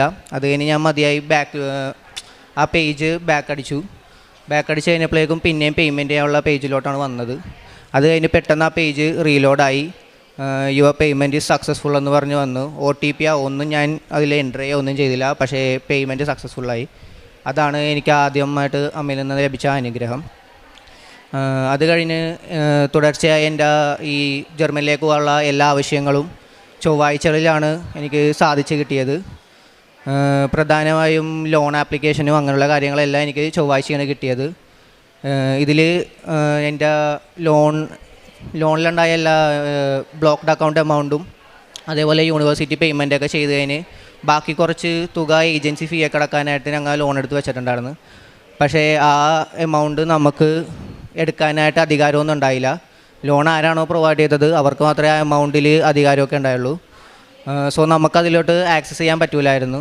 ഞാനപ്പോൾ എനിക്കത് കിടന്നു വെച്ചാൽ ബാങ്കിൽ ഇപ്പോൾ അന്വേഷിച്ചപ്പോഴാണ് അവർ പറഞ്ഞത് ലോൺ പ്രൊവൈഡ് ചെയ്ത അവർക്ക് മാത്രമേ ആ ലോൺ നമുക്ക് ഗ്രാൻറ്റ് ചെയ്ത് ആ എമൗണ്ട് വേറെ അക്കൗണ്ടിലേക്ക് ആക്കി തരാൻ പറ്റുള്ളൂ എന്ന് പറഞ്ഞു. അങ്ങനെ എനിക്ക് ലോൺ പ്രൊവൈഡ് ചെയ്ത മാനേജറിനെയൊക്കെ വീട്ടിൽ നിന്ന് കുറേ പ്രാവശ്യം കോൺടാക്റ്റ് ചെയ്യാനും കാര്യങ്ങളൊക്കെ ശ്രമിച്ചിട്ടും കോൺടാക്റ്റ് ചെയ്യാനൊന്നും പറ്റുന്നുണ്ടായില്ല. അങ്ങനെ ഒരു ചൊവ്വാഴ്ച ഞാനിവിടെ വീട്ടുകാരോടൊപ്പം വന്ന് കുറേ നേരം അമ്മയുടെ മുമ്പിലിരുന്ന് പ്രാർത്ഥിക്കുകയൊക്കെ ചെയ്ത് ജപമാലയൊക്കെ ചൊല്ലി അത് കഴിഞ്ഞ് ഞാൻ അവിടെ പോയി പുറത്ത് നിന്നിട്ടാണ് ഞാൻ മാനേജറിനൊന്നും കൂടി കോൺടാക്റ്റ് ചെയ്തത്. പുള്ളി കോൾ എടുത്ത് അത് കഴിഞ്ഞ് പുള്ളി പറഞ്ഞൊരു റിക്വസ്റ്റ് മെയിൽ അയക്ക്, നമുക്കത് കഴിഞ്ഞിട്ട് ഡെബിറ്റ് റിലീസ് ചെയ്യാം. അങ്ങനെ ഞാൻ ഉടമ്പടി എടുക്കാൻ പോകുന്ന ആ സ്റ്റേജിൻ്റെ സ്റ്റെപ്പിലിരുന്നിട്ടാണ് ഞാൻ ആ മെയിൽ അയച്ചത്. അന്ന് രാത്രി തന്നെ എനിക്ക് പുള്ളി റിപ്ലൈ മെയിലായിട്ട് ഡെബിറ്റ് റിലീസ് ചെയ്യാനുള്ള എല്ലാ ഡോക്യുമെൻറ്റ്സ് അയച്ചു തന്നു. അങ്ങനെ ഞാൻ ആ ഡെബിറ്റ് റിലീസിന് അപ്ലൈ ചെയ്തു. പിറ്റേന്ന് ഒരു ഉച്ചയായപ്പോഴേക്കും എനിക്ക് ആ ലോൺ എമൗണ്ട് പാസ്സായി വരികയും അതുമൂലം ഏജൻസി ഫീ ഒക്കെ അടച്ച് എൻ്റെ വിസ ആപ്ലിക്കേഷൻ എനിക്ക് മൂവ് ഓൺ ചെയ്യാൻ പറ്റി. ബാംഗ്ലൂരിലായിരുന്നു ഞാൻ വിസക്ക് അപ്ലൈ ചെയ്തിട്ടുണ്ടായത്. വിസക്ക് പോണതിന് മുമ്പ് അച്ഛനെ കാണാൻ ഞാൻ വന്നായിരുന്നു. പക്ഷെ ആ സമയത്ത് ഞാൻ ഉടമ്പടി എടുക്കാത്തതുകൊണ്ട് എനിക്ക് അച്ഛനെ കാണാൻ പറ്റിയില്ല. അതുകൊണ്ട് അസിസ്റ്റൻറ്റ് ഫാദറിനെയാണ് ഞാൻ കണ്ടത്. അന്ന് ഫാദറിൻ്റെ കയ്യിൽ നിന്ന് ബ്ലെസ്സിങ്സ് ഒക്കെ മേടിച്ചിട്ടാണ് പോയത്. പോണതിന് മുമ്പ് ഞാൻ അമ്മേനോട് പറഞ്ഞിട്ടുണ്ടായി, അമ്മേ എനിക്ക് വിസ അപ്രൂവായി കിട്ടിക്കഴിഞ്ഞാൽ ഞാൻ എന്നെക്കൊണ്ട് പറ്റാവുന്ന അത്രയും വേഗത്തിൽ വന്ന് ഞാൻ ഉടമ്പടി എടുക്കുമെന്ന് പറഞ്ഞിട്ടുണ്ടായിരുന്നു. അങ്ങനെ ഞാൻ വിസ ഓഫീസിൽ പോയി വിസയുടെ ആപ്ലിക്കേഷനൊക്കെ എല്ലാം വെച്ചു. എന്നിട്ട് അവരെന്നോട് പറഞ്ഞത് മിനിമം 2 ആഴ്ചയെങ്കിലും പിടിക്കുമെന്നാണ്. കാരണം എല്ലാവർക്കും അറിയാവുന്ന പോലെ ജർമ്മനിലോട്ടുള്ള വിസക്ക് ഡേറ്റ് കിട്ടാനും അതേപോലെ വിസ അപ്രൂവ് ആയി വരാനൊക്കെ നല്ല ഡിലേയും കാര്യങ്ങളൊക്കെയാണ്. പക്ഷേ അവർ 2 ആഴ്ച പറഞ്ഞിട്ടും എനിക്ക് ഒരാഴ്ചക്കുള്ളിൽ വിസ അപ്രൂവ്ഡ് ആയിട്ട് വന്നു. അങ്ങനെ അതുമൂലം ഞാൻ മാർച്ച് 8 തീയതി വന്ന് ഉടമ്പടി എടുത്തു. ഉടമ്പടിയിൽ ഞാൻ വെച്ചൊരു പ്രധാന നിയോഗമായിരുന്നു. എനിക്ക് അവിടെ താമസ സൗകര്യമൊന്നും ശരിയായിട്ടുണ്ടായിരുന്നില്ല. യൂണിവേഴ്സിറ്റിയുടെ ഡോമിലൊക്കെ അപ്ലൈ ചെയ്തിട്ടുണ്ടായിരുന്നു. വിസയും എല്ലാം വന്നു കഴിഞ്ഞപ്പോൾ ഞാൻ വിസയൊക്കെ അയച്ചിട്ട് അവർക്ക് ഒരു മെയിൽ അയച്ചായിരുന്നു. പക്ഷേ അവർ അപ്പോൾ എനിക്ക് റിപ്ലൈ ഇട്ടത് അവിടെ റൂമൊന്നും അവൈലബിൾ അല്ല, കഴിഞ്ഞ വിൻ്റർ സെമസ്റ്ററോട്ടുള്ള പിള്ളേർക്ക് ഇനി റൂം കൊടുക്കാനുണ്ട്, അതുകൊണ്ട് തേർഡ് പാർട്ടി ആയിട്ട് ചിലപ്പോൾ നോക്കേണ്ടി വരും എന്നുള്ള രീതിക്കാണ്, ഒരു നെഗറ്റീവായിട്ടുള്ള രീതിക്കാണ് എനിക്ക് റിപ്ലൈ തന്നത്. അത് കേട്ടപ്പോൾ ഞാൻ ഭയങ്കരമായിട്ടും ഡൗണായി. എന്നിട്ട് ഞാൻ പിന്നെ ഉടമ്പടി എടുത്തപ്പോൾ ഞാൻ അമ്മയോട് പറഞ്ഞിട്ടുണ്ടായിരുന്നു എനിക്ക് 10-ാം തീയതിക്കുള്ളിൽ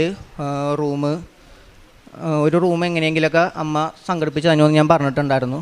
അത് കഴിഞ്ഞിട്ട് ഞാൻ ആ മെയിൽ വന്നു കഴിഞ്ഞപ്പോഴേക്കും ഞാൻ പിന്നെ തേർഡ് പാർട്ടിയൊക്കെ അപ്ലൈ ചെയ്ത് നോക്കിയായിരുന്നു. പക്ഷേ കിട്ടണ റൂമെല്ലാം അവർക്ക് ഇൻ പേഴ്സൺ ഡയറക്റ്റായിട്ട് കണ്ടു കഴിഞ്ഞാൽ മാത്രമേ അവർ നമ്മുടെ റൂം നമുക്ക് ലീസ് എഗ്രിമെൻറ്റ് ചെയ്ത് തരുള്ളൂ എന്നാണ് എനിക്ക് എല്ലാ മെയിലിനും റിപ്ലൈ വന്നത്. അങ്ങനെ ഞാൻ ഇരിക്കുമ്പോൾ 10-ാം തീയതി ഉച്ചയൊക്കെ ആയപ്പോഴേക്കും എനിക്ക് പ്രതീക്ഷ പോലും ഉണ്ടായിരുന്നില്ല യൂണിവേഴ്സിറ്റിയിൽ നിന്നുള്ള ഡോമിൽ എനിക്ക് ഓഫർ കിട്ടുമെന്ന്. പക്ഷേ യൂണിവേഴ്സിറ്റി ഡോമിൽ നിന്ന് എനിക്കൊരു ഓഫർ വന്നു. അതൊരു 2 പേഴ്സൺ ഷെയർഡ് അപ്പാർട്ട്മെൻ്റ് ആയിരുന്നു. അപ്പോൾ ഒരു €380 നമ്മളവിടെ ഡെപ്പോസിറ്റ് കെട്ടണമായിരുന്നു, എന്നാലേ നമുക്ക് ആ റൂം ബുക്ക്ഡായിട്ട് കിട്ടുള്ളൂ. അങ്ങനെ അത് 4 ദിവസത്തിനുള്ളിൽ ചെയ്യണമായിരുന്നു. എനിക്ക് 10-ാം തീയതിയാണ് വന്നത്. 14-ാം തീയതിക്കുള്ളിൽ ഈ പേയ്മെൻറ്റൊക്കെ ചെയ്യണമായിരുന്നു. ഞാൻ 12-ാം തീയതി പേയ്മെൻറ്റ് ചെയ്തു. പേയ്മെൻറ്റ് ചെയ്ത് കഴിഞ്ഞപ്പോഴേക്കും അന്ന് രാത്രി എനിക്ക് ആ ഡോമെട്രി ടീമിൻ്റെ കയ്യിൽ നിന്നൊരു റിപ്ലൈ മെയിൽ വന്നു. ഓഫർ വന്നതൊരു മിസ്റ്റേക്ക് കാരണമാണ്, അതുകൊണ്ട് അവരത് തിരിച്ചെടുക്കുകയാണെന്നും പറഞ്ഞായിരുന്നു ആ മെയിൽ. അപ്പോഴേക്കും നമ്മൾ പൈസ അയക്കുകയും പൈസ അവിടെ റീച്ച് ആവുകയും ചെയ്തിട്ടുണ്ടായിരുന്നു. ഞാൻ ആ മെയിൽ കണ്ടപ്പോഴേക്കും ഭയങ്കരമായിട്ടും സങ്കടപ്പെടുകയും ഭയങ്കരമായിട്ടും ഡൗണായിപ്പോയി. എനിക്കാണെങ്കിൽ വീട്ടിലെന്ത് പറയണമെന്നും അറിയാൻ പാടില്ലായിരുന്നു. അങ്ങനെ ഞാൻ നിൽക്കുമ്പോൾ അമ്മേനോട് പ്രാർത്ഥിച്ചു, അതേപോലെ ബൈബിൾ വായിച്ചു. 1 പത്രോസ് 5:6 എന്നുള്ള വചനം തുടർച്ചയായി വായിച്ച് പ്രാർത്ഥിക്കുകയും ചെയ്തതിൽ എനിക്ക് കുറച്ച് കഴിഞ്ഞപ്പോഴേക്കും ആശ്വാസം കിട്ടാൻ തുടങ്ങി. അങ്ങനെ ഞാൻ യൂണിവേഴ്സിറ്റിക്ക് ഒരു റിപ്ലൈ മെയിൽ ഇട്ടു. ഞാൻ ഇന്നപോലെ ഈ ഡെപ്പോസിറ്റ് എമൗണ്ട് അയച്ചിട്ടുണ്ട്, ഒന്നല്ലെങ്കിൽ ഇപ്പോൾ തന്ന ഓഫർ എനിക്ക് തന്നെ തിരിച്ച് തന്നെ, അല്ലെന്നാണെങ്കിൽ വേറൊരു ഓഫർ തന്നെ ഒന്നും പറഞ്ഞായിരുന്നു ഞാൻ ആ മെയിൽ അയച്ചത്. പിറ്റേന്ന് രാവിലെ തന്നെ എനിക്ക് ആ മെയിലിനൊരു റിപ്ലൈ മെയിലായിട്ട് പുതിയൊരു ഓഫർ വന്നു. ആ ഓഫർ ലെറ്റർ അമ്മ എനിക്ക് എൻ്റെ ദർശനത്തിൽ തന്നായിരുന്നു. പഴയ ഓഫർ ലെറ്ററിൽ റൂം നമ്പർ 2 എന്നുള്ളതും, പഴയ ഓഫർ ലെറ്റർ ഞാൻ കണ്ടിട്ടുള്ളതുകൊണ്ട് പുതിയ ഓഫർ ലെറ്റർ എങ്ങനെയാണ് ഉള്ളതെന്ന് എനിക്കറിയായിരുന്നു.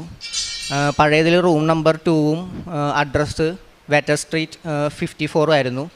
ഇതിൽ പുതിയതിൽ റൂം നമ്പർ 500 സംതിങ് ആണെന്നുള്ളത് ഞാൻ കണ്ടായിരുന്നു. പക്ഷേ അതെനിക്ക് ക്ലിയർ ആയില്ല. പക്ഷേ അഡ്രസ്സിലുള്ള സെയിം അഡ്രസ്സായിരുന്നു, വാട്ടർ സ്ട്രീറ്റ്സ്, പക്ഷേ നമ്പർ വേറെ ആയിരുന്നു, 66. ആ 66 എന്നുള്ള നമ്പർ ഞാൻ ആ സമയത്ത് നോട്ട് ചെയ്തിട്ടുണ്ടായിരുന്നു.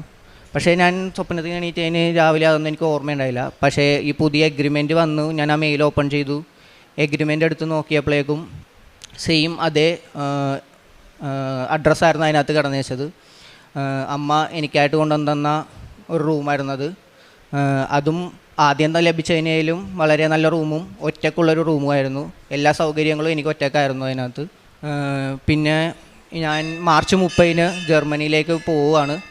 എനിക്ക് എല്ലാ അനുഗ്രഹങ്ങളും നൽകിയ അമ്മയ്ക്കും തിരുക്കുമാരനും 1000 നന്ദി ഞാൻ പറയുന്നു. ഞാൻ ജർമ്മനിയിലേക്ക് പോകുന്നത് മാസ്റ്റേഴ്സ് ഡിഗ്രി ചെയ്യാനായിട്ടാണ്. എനിക്ക് ഈ തന്ന കോഴ്സ് അമ്മ തന്നെ സെലക്ട് ചെയ്ത് തന്നതാണെന്ന് ഞാൻ പൂർണ്ണമായി ഉറച്ച് വിശ്വസിക്കുന്നുണ്ട്. കാരണം എൻ്റെ കൂടെ ആ കോഴ്സിന് തന്നെ അപ്ലൈ ചെയ്ത പല പിള്ളേർക്കും ആ ഫീ പേയ്മെൻ്റ് ഒന്നും ചെയ്യാനൊന്നും പറ്റിയില്ല. പക്ഷേ ഒരു OTP പോലും കൊടുക്കാതെ എനിക്ക് ആ പേയ്മെൻറ്റ് ചെയ്യാനും അങ്ങനെ കിട്ടിയ ഓഫർ ലെറ്ററും പിന്നെ യൂണിവേഴ്സിറ്റിയുടെ ഭാഗത്തു നിന്നുണ്ടായ എൻട്രി ലെവൽ എക്സാമിനേഷനൊക്കെ പാസ്സാവാൻ പറ്റി. അതും ആ എൻട്രി ലെവൽ എക്സാമിനേഷൻ ഞാൻ അറ്റൻഡ് ചെയ്തത് ഒരു ചൊവ്വാഴ്ചയാണ്. പിറ്റേന്ന് തന്നെ എനിക്ക് ഓഫർ ലെറ്ററും ലഭിച്ചായിരുന്നു. ഈ എല്ലാ അനുഗ്രഹങ്ങളും എനിക്ക് ഈശോയിൽ നിന്ന് എൻ്റെ അമ്മയാണ് വാങ്ങിത്തന്നത്. അതിന് ഞാൻ അമ്മയ്ക്ക് 1000 നന്ദി പറയുന്നു. കാരുണ്യ പ്രവർത്തികളായിട്ട് പത്രം വാങ്ങിക്കൊടുക്കാറുണ്ട്. പിന്നെ കാരുണ്യാലയത്തിൽ സന്ദർശിക്കാറുണ്ട്. അവിടെ സ്ത്രീകളാണ് കൂടുതലുള്ളതുകൊണ്ട് നമുക്ക് അവരെ അങ്ങനെയുള്ള സഹായങ്ങളൊന്നും ചെയ്യാൻ പറ്റില്ല. പക്ഷേ അവിടെ സിസ്റ്റേഴ്സിനെയൊക്കെ ഇങ്ങനെ അരി അങ്ങനെയുള്ള സാധനങ്ങളൊക്കെ വരുമ്പോൾ എടുത്തു വെക്കാനും കാര്യങ്ങളിലൊക്കെ സഹായിക്കാറുണ്ട്. പിന്നെ തൊട്ടടുത്ത് തന്നെ ഒരു ക്യാൻസർ പേഷ്യൻസിനെയൊക്കെ നോക്കുന്നൊരു സ്ഥലമുണ്ട്. അവിടെ പോയി അവരെ സന്ദർശിക്കാറുണ്ട്, അവരോടൊക്കെ സംസാരിക്കാറൊക്കെ ഉണ്ട്. പിന്നെ ഇവിടുത്തെ മരിയൻ ധ്യാനം കൂടുകയും അത് ഫ്രണ്ട്സിനൊക്കെ ഷെയർ ചെയ്യും, എൻ്റെ എക്സ്പീരിയൻസൊക്കെ പറയുകയും ഞാൻ ചെയ്യാറുണ്ട്. ഞാൻ എല്ലാ ദിവസവും കുർബാന കൂടാറുണ്ട്.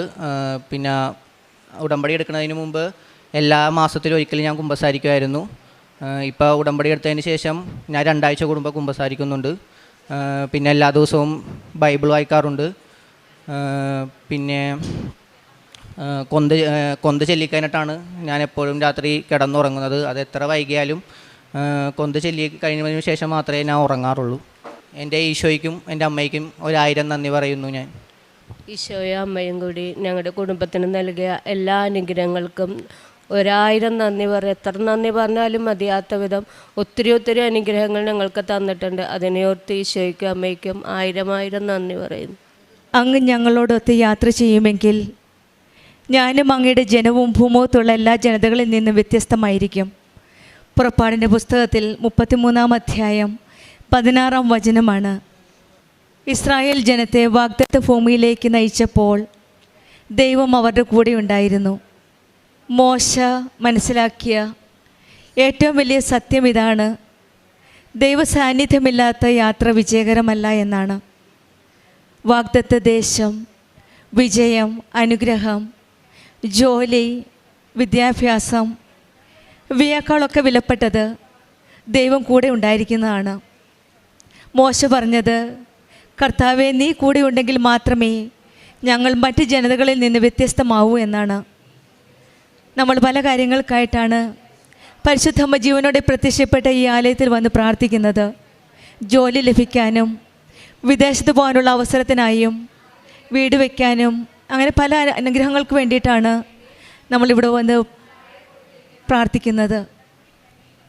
വചനം പറയുന്നത് ദൈവം കൂടെയില്ലെങ്കിൽ വിജയം ശൂന്യമാണ്.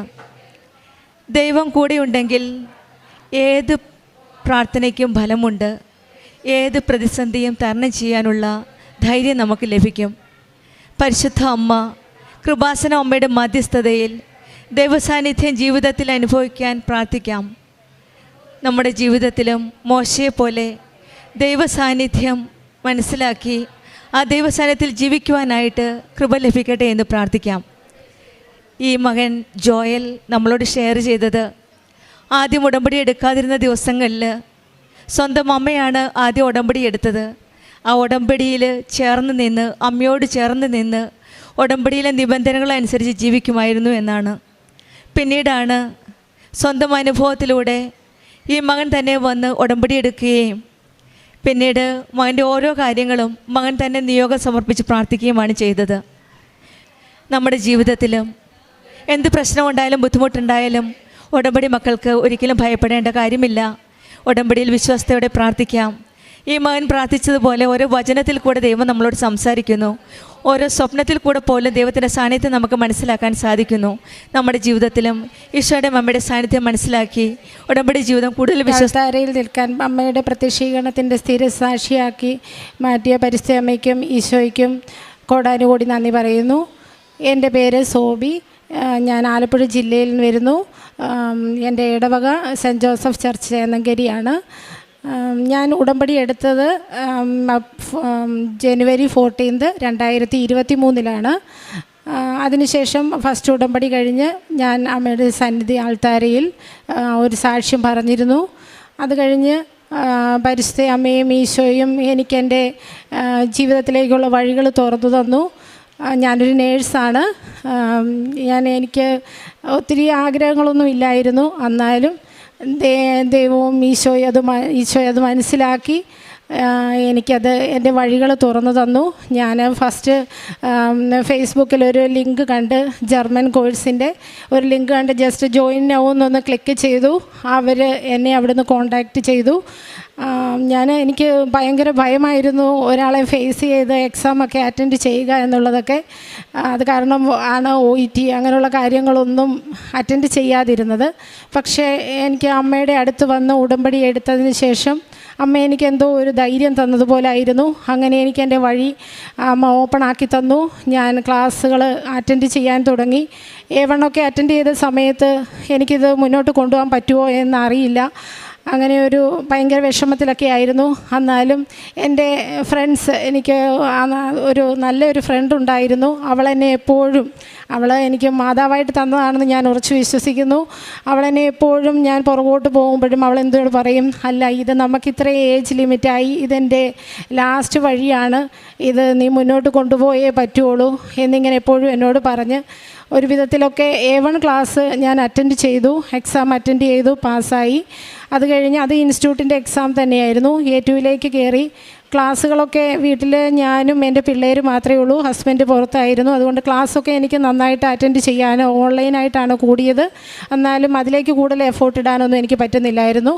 എന്നാലും എക്സാമിൻ്റെ ടൈം ആവുമ്പം ലാസ്റ്റത്തെ ഒരു 10-20 ദിവസം മാതാവ് എന്നെ സഹായിക്കുമായിരുന്നു. അത് എങ്ങനെ പ്രിപ്പയർ ചെയ്യണം, അല്ലെങ്കിൽ അത് എങ്ങനെ അറ്റൻഡ് ചെയ്യണമെന്നൊക്കെ ഒരു വഴി എനിക്ക് തുറന്നു തരുമായിരുന്നു. അങ്ങനെ ഞാൻ A2 കഴിഞ്ഞു, B1 കഴിഞ്ഞു, പിന്നെ B2ലേക്ക് പ്രവേശിച്ചു. B2ൽ പ്രവേശിച്ച് അത്യാവശ്യം അതിൻ്റെ ബേസിക് ആയിട്ടുള്ള ക്ലാസ്സുകൾ കഴിഞ്ഞപ്പോൾ എനിക്ക് പെട്ടെന്ന് ചിക്കൻ ബോക്സ് ആയി. എനിക്ക് ക്ലാസ്സുകൾ അറ്റൻഡ് ചെയ്യാൻ പറ്റിയില്ല. അപ്പോൾ ഞാൻ വിചാരിച്ചു, എന്താണ് ഒരു തടസ്സമാണോ എന്താണെന്ന് ചിന്തിച്ചു വന്ന് ഞാൻ വിചാരിച്ചു എന്തായാലും ഇത് കഴിയട്ടെ, അതിന് ശേഷം നോക്കാം. അങ്ങനെ ഇരുന്നപ്പോൾ പെട്ടെന്ന് അവൾ തന്നെ, എൻ്റെ ഫ്രണ്ട് എന്നെ വിളിച്ചിട്ട് പറയുന്നില്ല, ഇത് നമുക്ക് എക്സാം അറ്റൻഡ് ചെയ്യണം. അപ്പം ഞാൻ പറഞ്ഞു, എനിക്ക് പ്രിപ്പറേഷൻ ക്ലാസ്സുകളൊന്നും കിട്ടിയിട്ടില്ല, ഞാനൊന്നും പഠിച്ചിട്ടില്ല, എനിക്കറിയത്തില്ല ഇതെങ്ങനെയാണ് പ്രിപ്പയർ ചെയ്യണമെന്നറിയില്ല. അപ്പോൾ അവൾ പറഞ്ഞു, നീ അല്ലാതെ ഇപ്പം കിട്ടുന്ന ക്ലാസ്സുകളൊക്കെ അറ്റൻഡ് ചെയ്യാൻ നീ കുറച്ച് എഫോർട്ട് ഇട്. അങ്ങനെയൊക്കെ ഞാൻ എങ്ങനെയൊക്കെ എക്സാമിനുള്ള പ്രിപ്പറേഷനിലേക്കൊക്കെ കയറി എങ്ങനെയൊക്കെ 3 മൊഡ്യൂൾ എനിക്ക് കവർ ചെയ്യാൻ പറ്റി. അതായത് listening, writing, reading 3 module December 16, 2024 എനിക്ക് കവർ ചെയ്യാൻ പറ്റി. പിന്നീട് ഞാൻ സ്പീക്കിങ് അറ്റൻഡ് ചെയ്യാൻ കയറിയപ്പോൾ എനിക്ക് അതിനെക്കുറിച്ച് ഒരു ഐഡിയയും ഇല്ല. എന്ന് വെച്ചാൽ ഞാൻ അതിൻ്റെ പ്രിപ്പറേഷൻ ക്ലാസ്സിലൊന്നും അറ്റൻഡ് ചെയ്തിട്ടില്ല. അപ്പോൾ എന്നാൽ പുറത്ത് എവിടെയെങ്കിലും ക്ലാസ്സുകളൊന്ന് കൂടാമെന്ന് വെച്ചപ്പോഴത്തേക്ക് അപ്പോഴത്തെ ആ ഒരു സാമ്പത്തിക സ്ഥിതിയിൽ പറ്റുന്നില്ലായിരുന്നു. എന്നിട്ട് ഞാനൊരു 15th ഡേയിലേക്ക് ഒരു ക്ലാസ്സിന് കയറി. അങ്ങനെ അവർ ജസ്റ്റ് അതിൻ്റെ ആ ഒരു ഐഡിയാസ് പറഞ്ഞു തന്നു. അങ്ങനെ ഞാൻ സെൽഫായി പഠിക്കാൻ തുടങ്ങി. പരിശുദ്ധ അമ്മയോട് ഞാൻ പറഞ്ഞു, അമ്മ മാതാവേ, എനിക്കൊരു കഴിവില്ലാത്ത ഒരു മകളാണ്, എന്നെ സഹായിക്കണം, എനിക്ക് വേണ്ടി നീ സംസാരിക്കണം, എൻ്റെ എക്സാം സമയത്ത് നീ ആയിരിക്കണം, ഈശോയും അമ്മയായിരിക്കണം എൻ്റെ ആ എക്സാം ഇതിലിരിക്കുക. എന്ന് വെച്ചാൽ ഓൾറെഡി എനിക്ക് ഭയമാണ്. എനിക്കറിയില്ല, പരിശുദ്ധ ഇവിടെ വന്ന് ഉടമ്പടി എടുത്തു കഴിഞ്ഞാൽ പിന്നെ എനിക്കിങ്ങനെ നിന്ന് സംസാരിക്കാൻ, ഇത്രയും ആളുകളുടെ മുമ്പിൽ നിന്ന് സംസാരിക്കാൻ എനിക്ക് ഫിയർ ഇല്ലാത്ത ഒരു സ്റ്റേജിലാക്കി തന്നു അമ്മ എന്നെ. അങ്ങനെ ഞാൻ സ്പീക്കിംഗ് എക്സാമിന് പോയി. സ്പീക്കിംഗ് എക്സാം ഒരു 6th ടൈം അറ്റൻഡ് ചെയ്തു, കിട്ടിയില്ല. പിന്നെ ഞാനിവിടെ വന്ന് അച്ഛൻ്റെ ബ്ലെസ്സിങ് വാങ്ങി ഹോൾ ടിക്കറ്റുമായി അച്ഛൻ തന്ന കാശ് രൂപമൊക്കെയുമായി എക്സാം എഴുതാൻ പോയി. അന്ന് എനിക്ക് എക്സാം പാസ്സായി. അങ്ങനെ October 6th ഞാൻ B2 ഫുൾ മൊഡ്യൂൾ കവർ ചെയ്തു. അതിനുശേഷം പേപ്പർ വർക്കുകളാണ്. ഓൾറെഡി ഫുൾ മൊഡ്യൂൾ കവറായാൽ മാത്രമേ പേപ്പർ വർക്കുകൾ ഞങ്ങളുടെ ഇൻസ്റ്റിറ്റ്യൂട്ടിൽ സ്റ്റാർട്ട് ചെയ്യത്തുള്ളൂ. അങ്ങനെ പേപ്പർ വർക്കുകൾ സ്റ്റാർട്ട് ചെയ്യുന്ന സമയത്ത് അവിടുത്തെ ആക്സെപ്റ്റൻസ് എന്ന് പറയുന്ന ഒരു പേപ്പറുണ്ട്. അത് എല്ലാവർക്കും ഒരു 8 മാസം കൊണ്ട് വന്ന ആൾക്കാരുണ്ട്, 5 മാസം അങ്ങനെയൊക്കെ വന്നവരുണ്ട്. പക്ഷേ ഞാൻ എൻ്റെ എക്സാം അറ്റൻഡ് ചെയ്ത് എൻ്റെ റിസൾട്ട് വന്ന് ഞാൻ ഇൻസ്റ്റിറ്റ്യൂട്ടിൽ പറഞ്ഞു കഴിഞ്ഞ് എനിക്കൊരു 5 മന്ത് കൊണ്ട് എൻ്റെ വിസ അപ്രൂവായി എൻ്റെ കയ്യിൽ കിട്ടിയ വ്യക്തിയാണ് ഞാൻ. അത് എൻ്റെ കഴിവായിട്ട് ഞാൻ ഒരിക്കലും പറയില്ല. അതുപോലെ ഈ ഫസ്റ്റ് ആക്സെപ്റ്റൻസ് വെച്ചു കറക്റ്റ് 60 വർക്കിംഗ് ഡേയ്സിൽ എനിക്ക് ആക്സെപ്റ്റൻസ് വന്നു. അതിനുശേഷം ഇത് കഴിയുമ്പോൾ ഒരു പ്രീ അപ്രൂവൽ എന്നും പറഞ്ഞ് നമുക്ക് അവിടുത്തെ ഗവൺമെൻറ്റിൻ്റെ ഒരു പേപ്പർ വേണം. അപ്പം ഞാൻ ഓൾറെഡി ലാസ്റ്റ് 11ാമത്തെ ഉടമ്പടി പുതുക്കിയപ്പോഴത്തേക്ക് ഞാൻ മാതാവിൻ്റെ സെക്കൻഡ് നിയോഗമായിട്ട് ഞാൻ വെച്ചിരുന്നു. എനിക്ക് 20th February 20th എനിക്ക് ഉള്ളിൽ പ്രീ അപ്രൂവൽ എനിക്ക് വരുവാണെങ്കിൽ ഞാൻ മാതാവിൻ്റെ സന്നിധിയിൽ സാക്ഷ്യപ്പെടുത്തിക്കോളാമെന്ന് പറഞ്ഞു. പക്ഷേ എനിക്ക് പ്രീ അപ്രൂവൽ അല്ല 20th കിട്ടിയത്. ഓൾറെഡി ഞങ്ങളുടെ ഇൻസ്റ്റിറ്റ്യൂട്ടിൽ നിന്ന് 28 വിസയ്ക്ക് ഡേറ്റ് അപ്പോയിൻമെൻറ്റ് എടുത്തിട്ടിട്ടുണ്ടായിരുന്നു. അത് ഒരു കാരണവശാലും പുറകിലേക്ക് ആ ഡേറ്റ് നമുക്ക് കിട്ടത്തില്ല. എന്നാന്ന് വെച്ചാൽ ഇത് മാസത്തിൽ 2 സ്ലോട്ടേ വിസയ്ക്ക് ഡേറ്റ് ഓപ്പൺ ആകത്തുള്ളൂ. അത് എങ്ങനെ എനിക്ക് വന്നെന്ന് എനിക്കറിയില്ല. പക്ഷേ എനിക്ക് ഫെബ്രുവരി 20 എനിക്ക് വിസയ്ക്ക് പെട്ടെന്ന് ഡേറ്റ് വിളിച്ച് പറയുവാണ്. അപ്പോൾ എനിക്ക് ആ കൂടി ടെൻഷനായി. എൻ്റെ പ്രീ അപ്രൂവൽ വരാതെ ഇതിനു മുമ്പ് വിസയ്ക്ക് വെച്ചവരുടെ എല്ലാം വിസ റിജക്റ്റായി. അപ്പോൾ എനിക്ക് മനസ്സിലായി ഇത് എന്നെ എന്തോ എനിക്കൊരു സമാധാനം ഇല്ലാത്ത ഒരു ഇതിലേക്കായി. എന്നാലും ഞാൻ വിശ്വസിച്ചു, എന്തായാലും സമയമുണ്ടല്ലോ, ഒരാഴ്ച ഉണ്ടല്ലോ, അതിനോടുള്ളിൽ വരും. പക്ഷേ പ്രീ അപ്രൂവലിന് വെച്ചാൽ 1 മന്തിനുള്ളിൽ പ്രീ അപ്രൂവൽ വരുന്നതാണ്. പക്ഷേ എനിക്ക് പ്രീ അപ്രൂവൽ വന്നത് 4 ഡേയ്സ് കൊണ്ടാണ് പ്രീ അപ്രൂവൽ വന്നത്. അത് കഴിഞ്ഞ് 19 ഞാൻ ഇവിടെ വന്ന് 19 ആയിട്ടും വന്നിട്ടില്ല. ഞാൻ മാതാവിൻ്റെ അടുത്ത് വന്ന് പ്രാർത്ഥിച്ചു പോയി, മാതാവേ, ഇന്ന് എനിക്ക് ഇത് കറക്റ്റാക്കി തന്നില്ലെങ്കിൽ എനിക്ക് നാളെ വിസയ്ക്ക് പോയാൽ ഇത് റിജക്റ്റായി പോയാൽ അത് എനിക്ക് വിഷമമാവും, അതുകൊണ്ട് എനിക്കത് സാധിച്ചു തന്നേ പറ്റുള്ളൂ എന്ന് പറഞ്ഞു. അങ്ങനെ പറഞ്ഞ് ഞാൻ ഇവിടുന്ന് പുറത്തിറങ്ങി ചാപ്പലിലും കയറി പുറത്തിറങ്ങി പോയപ്പോൾ ആണ് എൻ്റെ ഫോണിലേക്ക് മെസ്സേജ് വരുന്നത്, പ്രീ അപ്രൂവൽ അപ്രൂവ്ഡ് എന്നും പറഞ്ഞ് മെസ്സേജ് വന്നു. അതിനുശേഷം 20 ഞാൻ അന്ന് ഇവിടെ മാതാവ് എൻ്റെ ഡോക്യുമെൻറ്റ്സ് പേപ്പറുകളെല്ലാം മാതാവിൻ്റെ ഈ അൾത്താരയിൽ വെച്ച് പ്രാർത്ഥിച്ച് ഞാൻ പോയത്. 20-ാം തീയതി വിസയ്ക്ക് വെച്ചു. വിസയ്ക്ക് വെക്കുന്ന സമയത്ത് ഞാൻ മാതാവിൻ്റെ ഉപ്പ് വിസ ഓഫീസിലിട്ട് പ്രാർത്ഥിച്ചു. വെച്ച പേപ്പറുകളിലെല്ലാം ഇട്ട് പ്രാർത്ഥിച്ചു. മാതാവിൻ്റെ തൈലം പേപ്പറുകളിലെല്ലാം തേച്ച് പ്രാർത്ഥിച്ചു, വിശ്വാസ പ്രമാണം ചൊല്ലി. അങ്ങനെ പ്രാർത്ഥിച്ച് ഞാൻ വിസയ്ക്ക് സബ്മിറ്റ് ചെയ്തു. ഞങ്ങൾ 2 പേരാണ് ഞങ്ങളുടെ ഇൻസ്റ്റിറ്റ്യൂട്ടിലുണ്ടായിരുന്ന വിസയ്ക്ക് 20-ാം തീയതി സബ്മിറ്റ് ചെയ്തത്. പക്ഷേ എൻ്റെ വിസ വന്നത് വെറും 8 ദിവസം കൊണ്ട് വിസ വന്നു. അവളുടേത് ഈ ലാസ്റ്റ് വന്നു അവളുടേത്. പക്ഷേ എനിക്ക് വന്നത് 8 ദിവസം കൊണ്ടാണ്. അതും ഇത് എന്ന് വെച്ചാൽ ഞാനപ്പോൾ വിസയ്ക്ക് വരുന്ന ഡേറ്റ് വെച്ച് എൻ്റെ മാതാവിൻ്റെ, ഞാൻ എൻ്റെ വീട്ടിൽ പ്രാർത്ഥിക്കുന്ന മാതാവിൻ്റെ അവിടെ എനിക്ക് എന്തെങ്കിലും നിയോഗങ്ങളുണ്ടെങ്കിൽ ഒരു പേപ്പറിൽ എഴുതി മാതാവിൻ്റെ ആ ഫോട്ടോയുടെ മുമ്പിൽ വെക്കാറുണ്ട്. ഒരു ഡേറ്റ് ഇട്ട് വെക്കും ഞാൻ, ഇന്ന ഡേറ്റിനുള്ളിൽ എനിക്കത് സാധിച്ചു തരണം. അങ്ങനെയാണ് എൻ്റെ നിയോഗങ്ങളെല്ലാം സാധിച്ചു കിട്ടിയിരിക്കുന്നത്. ഈ ആക്സെപ്റ്റൻസ് ആണെങ്കിലും എല്ലാം അങ്ങനെ വെച്ച ഡേറ്റിനുള്ളിൽ എനിക്ക് സാധിച്ച് മാതാവ് തന്നിട്ടുണ്ട്. ഇതുപോലെ വിസയ്ക്ക് ഞാൻ വെച്ചു. എനിക്ക് മാർച്ച് 7 എനിക്ക് വിസ കിട്ടണമെന്ന് ഞാൻ പ്രാർത്ഥിച്ചു. മാർച്ച് 6-ാം തീയതി എനിക്ക് വിസ ഡിസ്പാച്ച് ആയെന്നും പറഞ്ഞ് മെയിൽ വന്നു. പിന്നെ സാറ്റർഡേയും സൺഡേയും ആയതുകൊണ്ട് മാർച്ച് 8-ാം തീയതി എനിക്ക് വിസ അപ്രൂവ് ആയി കിട്ടി. പിന്നെ ഞാൻ ഇൻസ്റ്റിറ്റ്യൂട്ടിൽ ചോദിച്ചു, എനിക്ക് ഈസ്റ്റർ കഴിഞ്ഞ് പോകണമെന്നായിരുന്നു ഞാൻ ആഗ്രഹിച്ചത്. എന്നാലും ഞാൻ മാതാവിനോട് പ്രാർത്ഥിച്ചു, എൻ്റെ ഇഷ്ടമല്ലല്ലോ, നിൻ്റെ ഇഷ്ടമല്ലേ സാധിക്കണ്ടേ, അങ്ങനെ പറഞ്ഞ് പ്രാർത്ഥിച്ചു. 27 എനിക്ക് ടിക്കറ്റ് വന്നു. ഞാൻ 27 ജർമ്മനിക്ക് പോവുകയാണ്. പിന്നെ ഇനിയുള്ള കാര്യങ്ങളും മാതാവ് എല്ലാം നല്ല രീതിയിൽ, അവിടെ ചെന്ന് എക്സാമുണ്ട്, എല്ലാം നല്ല രീതിയിൽ നടക്കുമെന്ന് ഞാൻ ഉറച്ച് വിശ്വസിക്കുന്നു. പിന്നെ എനിക്ക് ഉടമ്പടി തൈലം, ഇപ്പം മക്കൾക്കാണേലും ഉടമ്പടി തൈലം, ഞങ്ങളുടെ ഒരു മരുന്നാണ് ഉടമ്പടി തൈലം ഉപ്പ്. ഇൻ കേസ് എന്തെങ്കിലും അസ്വസ്ഥതകൾ എനിക്കോ എൻ്റെ മക്കൾക്കോ ഹസ്ബൻഡിനാണേലും വന്നാലും ഞങ്ങളതൊരു മരുന്നായിട്ടാണ് ഉടമ്പടി തൈലം ഉപയോഗിക്കുന്നത്. പിന്നെ അത്ര എമർജൻസി ആണെങ്കിൽ മാത്രമേ ഞങ്ങൾ അങ്ങനെ ആശുപത്രി പോകാറില്ല. ഉടമ്പടി എടുത്തു കഴിഞ്ഞ് ഞാൻ മാതാവിൻ്റെ തൈലം ഒത്തിരി ഒരു മരുന്നായി ഉപയോഗിക്കുന്നു, ഉപ്പും അതുപോലെ തന്നെ. പിന്നെ കാരുണ്യ പ്രവർത്തികളെന്ന് പറഞ്ഞു കഴിഞ്ഞാൽ എൻ്റെ അടുത്ത് സഹായം ചോദിച്ച് വരുന്നവർക്ക് എന്നെക്കൊണ്ട് പറ്റാവുന്ന വിധത്തിൽ ഞാൻ കാരുണ്യപ്രവൃത്തി ചെയ്യാറുണ്ട്. എല്ലാ മാസവും ഞാൻ ഇവിടെ വന്ന് പത്രം വാങ്ങി ബസ് സ്റ്റോപ്പുകളിലും പൊതുവായ സ്ഥലങ്ങളിലും ഒക്കെ കൊടുക്കാറുണ്ട്. ആദ്യമൊക്കെ പള്ളിയിലൊക്കെ കൊണ്ട് കൊടുക്കുമായിരുന്നു. പിന്നെ ഞാൻ ഇപ്പം എൻ്റെ 11-ാമത്തെ പുതുക്കാണ്. പിന്നെ ഞാൻ ബസ് സ്റ്റോപ്പുകളിൽ പൊതുവായ സ്ഥലങ്ങളിലൊക്കെ കൊണ്ട് കൊടുക്കും. പിന്നെ അനാഥ മന്ദിരത്തിൽ, ഞങ്ങളുടെ അടുത്ത് തന്നെയുള്ള ഒരു അനാഥ മന്ദിരത്തിൽ ഫുഡിനുള്ള പൈസയൊക്കെ എന്നെക്കൊണ്ട് പറ്റാവുന്നതുപോലെ കൊടുക്കാറുണ്ട്. അതൊക്കെയാണ് എൻ്റെ കാരുണ്യ പ്രവൃത്തികൾ. പിന്നെ പറ്റുമ്പോഴൊക്കെ പിള്ളേർ തന്നെയൊക്കെ ആയതുകൊണ്ട് പറ്റുമ്പോഴൊക്കെ പള്ളിയിൽ പോയി കുർബാന കൂടാറുണ്ട്. ഉടമ്പടി ധ്യാനം കൂടുമ്പോഴാണെങ്കിലും എന്ത് നമുക്കൊരു വേദനയോടുകൂടി ഉടമ്പടി ധ്യാനമാണെങ്കിൽ കൂടുമ്പോൾ, അതുപോലെ രാവിലത്തെ ഡെയിലി ബ്രെഡ് അന്നത്തെ ദിവസം രാവിലെ അത് കൂടി അങ്ങ് ഇറങ്ങുമ്പോഴത്തേക്ക് എന്തോ ഒരു സമാധാനം കിട്ടുന്നത് പോലെയാണ്. അത് എങ്ങനെ എനിക്ക് പ്രകടിപ്പിക്കണമെന്ന് അറിയത്തില്ല. നല്ലൊരു ആശ്വാസം, എന്തിനും ഒരു പോസിറ്റീവായിട്ടുള്ള ഒരു റിപ്ലൈ എനിക്ക് എന്തോന്നറിയില്ല, ഒരു പോസിറ്റീവ് റിപ്ലൈ എപ്പോഴും ഉടമ്പടി എടുത്തു കഴിഞ്ഞ് എനിക്ക് ഉണ്ടായിട്ടുണ്ട്. പിന്നെ പറയാനുള്ളത് ഇത്രയേ ഉള്ളൂ. പിന്നെ രോഗസൗഖ്യമാണെങ്കിലും എനിക്ക് ഇങ്ങനെ തൈറോയിഡിൻ്റെ പ്രശ്നം ഉണ്ടായിട്ടുണ്ടായിരുന്നു. അപ്പം ഞാൻ മെഡിസിനൊക്കെ കഴിച്ചുകൊണ്ടിരുന്നു. പക്ഷേ ഉടമ്പടി നേർച്ച വസ്തുക്കൾ ഉപയോഗിക്കുന്നതിലൂടെ എനിക്ക് ഒത്തിരി സൗഖ്യം കിട്ടി. പിന്നെ അതുപോലെ ജപമാല റാലിയിൽ നന്നായി പങ്കെടുക്കാൻ സാധിച്ചു. മാതാവ് എന്നെ ഒത്തിരി അനുഗ്രഹിച്ചു. ഈശോയ്ക്കും തിരുക്കുമാരനും കോടാനുകോടി നന്ദി പറയുന്നു. സെഫാനിയ പ്രവാചകൻ്റെ പുസ്തകം 3-ാം അധ്യായം 18-ാം തിരുവചനം. നിന്നെക്കുറിച്ച് അവിടുന്ന് അതിയായി ആഹ്ലാദിക്കും. സ്നേഹത്തിൽ അവിടുന്ന് നിന്നെ പുനഃപ്രതിഷ്ഠിക്കും. ഉത്സവദിനത്തിലെന്ന പോലെ അവിടുന്ന് നിന്നെക്കുറിച്ച് ആനന്ദഗീതം മുതിർക്കും. ഞാൻ നിന്നിൽ നിന്ന് വിപത്തുകളെ ദൂരീകരിക്കും. നിനക്ക് നിന്ദനം ഏൽക്കേണ്ടി വരികയില്ല. ദൈവമായ കർത്താവ് നമുക്ക് നൽകുന്ന വലിയ വാഗ്ദാനങ്ങളിലൊന്നാണത്. നിന്നെക്കുറിച്ച് ഞാൻ വളരെയധികം ഉത്സവദിനങ്ങളിൽ എന്ന പോലെ ഞാൻ ആഹ്ലാദിക്കുമെന്നാണ് ദൈവം നമ്മോട് അരുളി ചെയ്യുന്നത്.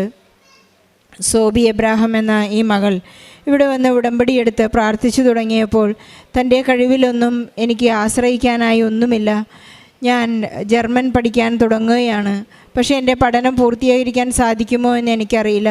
അങ്ങനെ ഒരുപാട് അസ്വസ്ഥതകളിൽ ഈ മകൾ ഇവിടെ വന്ന് പരിശുദ്ധ അമ്മയോട് മാധ്യസ്ഥം അപേക്ഷിച്ച് പ്രാർത്ഥിക്കാനും പഠിക്കുവാനെല്ലാം തുടങ്ങിയപ്പോൾ തൻ്റെ മെറിറ്റ് വളരെ 0 ആണെന്ന് മനസ്സിലായി.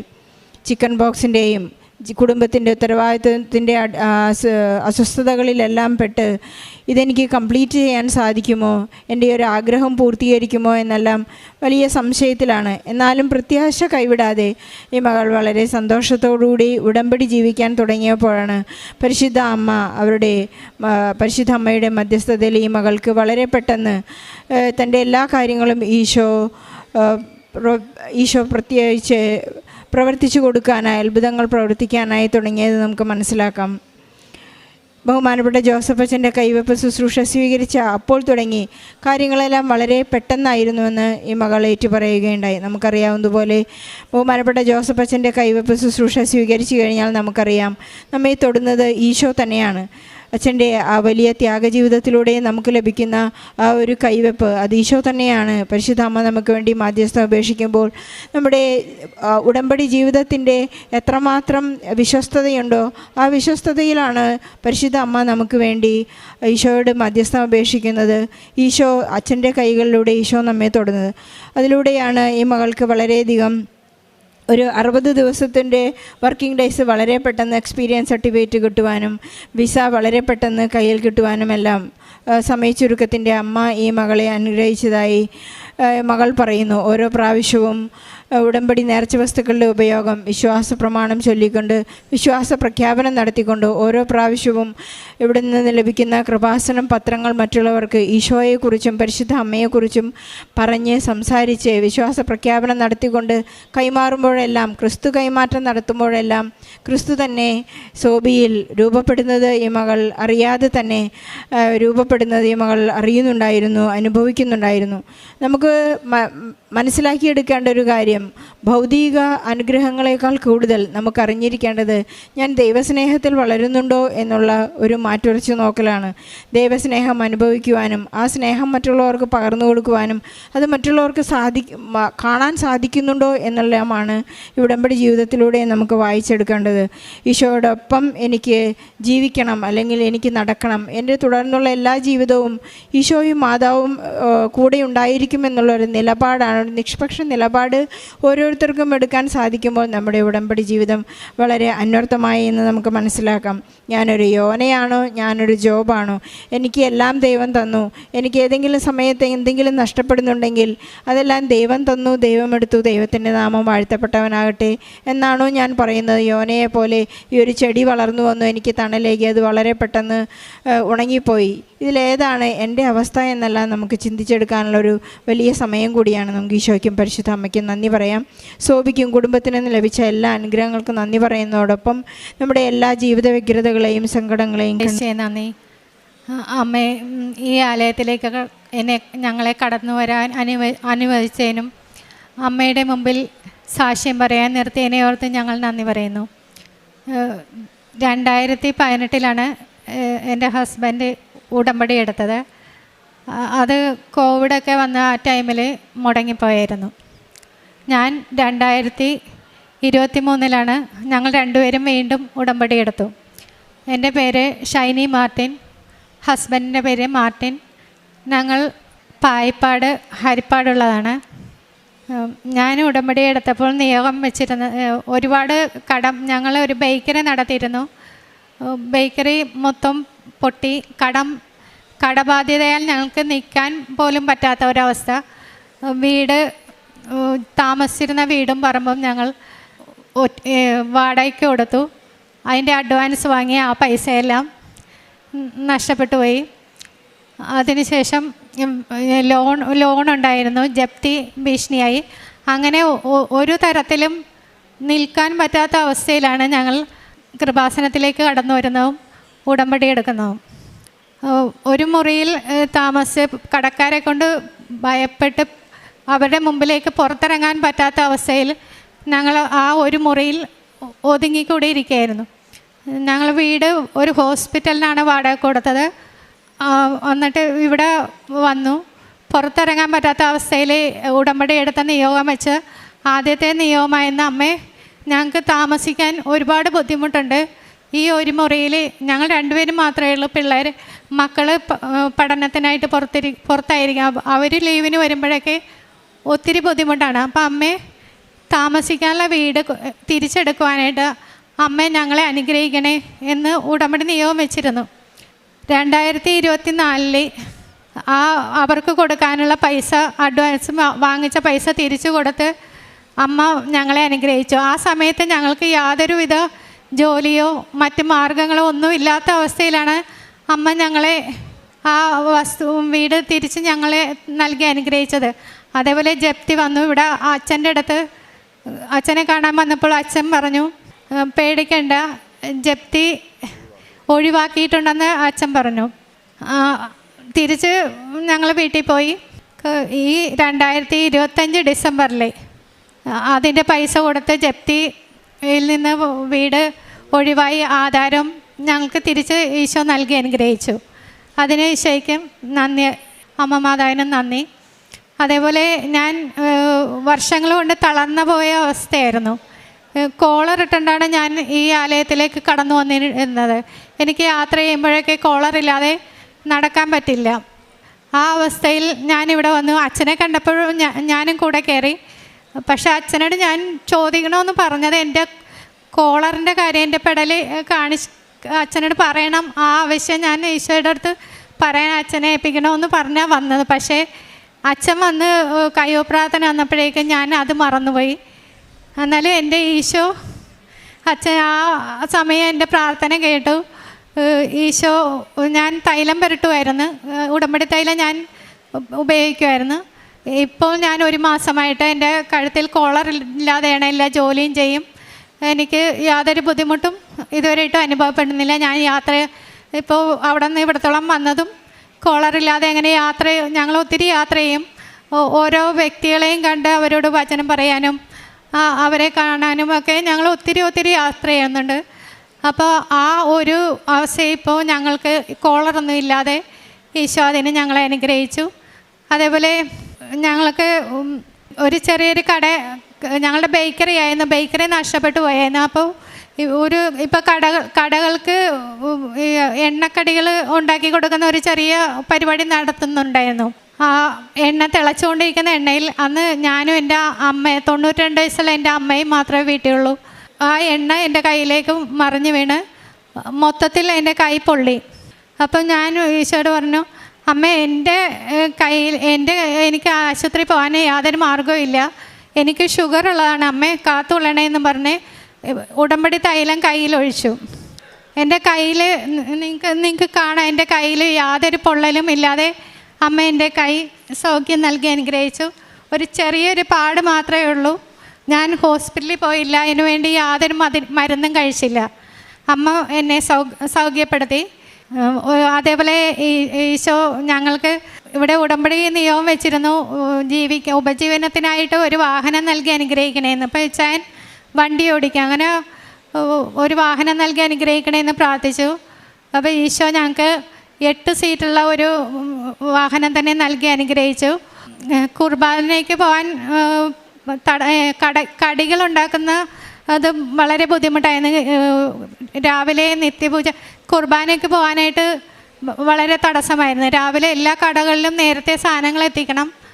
അപ്പോൾ അത് ഒത്തിരി ബുദ്ധിമുട്ടായിട്ട് എനിക്ക് ഒത്തിരി മാനസികമായിട്ട് ഒത്തിരി വിഷയത്തിലേക്ക് വന്നു. ഈശോയെ, അവിടുത്തെ ആണല്ലോ ഞങ്ങൾ അന്വേഷിക്കുന്നത്. ഈശോയെ, അവിടത്തെ കൂടാതെ ഞങ്ങൾ എന്ത് നേടിയാലും ഞങ്ങൾക്ക് എന്താണ് ഈശോയെ എന്ന് പ്രാർത്ഥിച്ച് ഈശോയോട് പറഞ്ഞു. അപ്പോൾ ഈശോ വാഹനത്തിന് ഓട്ടം നൽകി.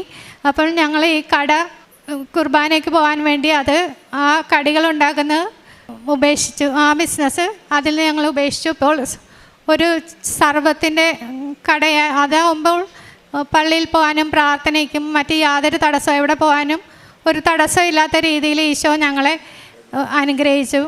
കൃപാസനം പത്രം ഞങ്ങൾ railway station, bus stand, hospital, വീടുകൾ, ഓട്ടോ സ്റ്റാൻഡ്, അങ്ങനെ എവിടെയൊക്കെ ഞങ്ങൾക്ക് പോയി കൊടുക്കാം. ഈശോ ഞങ്ങളെ തന്നെ കൊണ്ടുപോവുകയാണ്. ഞങ്ങൾ കൊടുക്കേണ്ട ആൾക്കാരെ ഈശോ തന്നെയാണ് ഞങ്ങൾക്ക് കാണിച്ചു തരുന്നത്. ഞങ്ങൾ ഓരോരുത്തരിലും കൊണ്ട് കൊടുക്കും.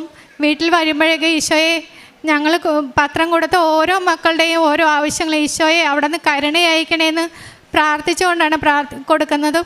വീട്ടിലായിരിക്കുമ്പോഴും എപ്പോഴും കൊടുക്കുന്ന മക്കൾക്കും ഞങ്ങൾ സംസാരിക്കുന്ന മക്കളെ എല്ലാവരെയും ഈശോയ്ക്ക് സമർപ്പിച്ചു കൊടുക്കുക. ഈശോയെ അവരുടെ മേൽ ഇടപെടണേ എന്ന് പ്രാർത്ഥിക്കുക. ഈശോയെ അവിടെ നിന്ന് ഞങ്ങളെ ഉപകരണമാക്കി മാറ്റണമേ എന്ന് പ്രാർത്ഥിക്കുക. ഈശോയെ പിന്നെ കാരുണ്യ പ്രവൃത്തികളാണെങ്കിൽ ഓരോ അനാഥാലയങ്ങളിൽ ഞങ്ങൾ സന്ദർശിക്കുക, അവർക്ക് ആവശ്യമുള്ള ഭക്ഷണം എത്തിച്ചു കൊടുക്കും. അതേപോലെ ദാഹമായിട്ട് വരുന്ന ആൾക്കാർ, ഭിക്ഷയ്ക്കൊക്കെ വരുന്ന ആൾക്കാർക്ക് ഞങ്ങൾ കുടിക്കാനും ഭക്ഷണവും അങ്ങനെയൊക്കെ കൊടുക്കും. ഈശോ വലത് കൈ ചെയ്യുന്ന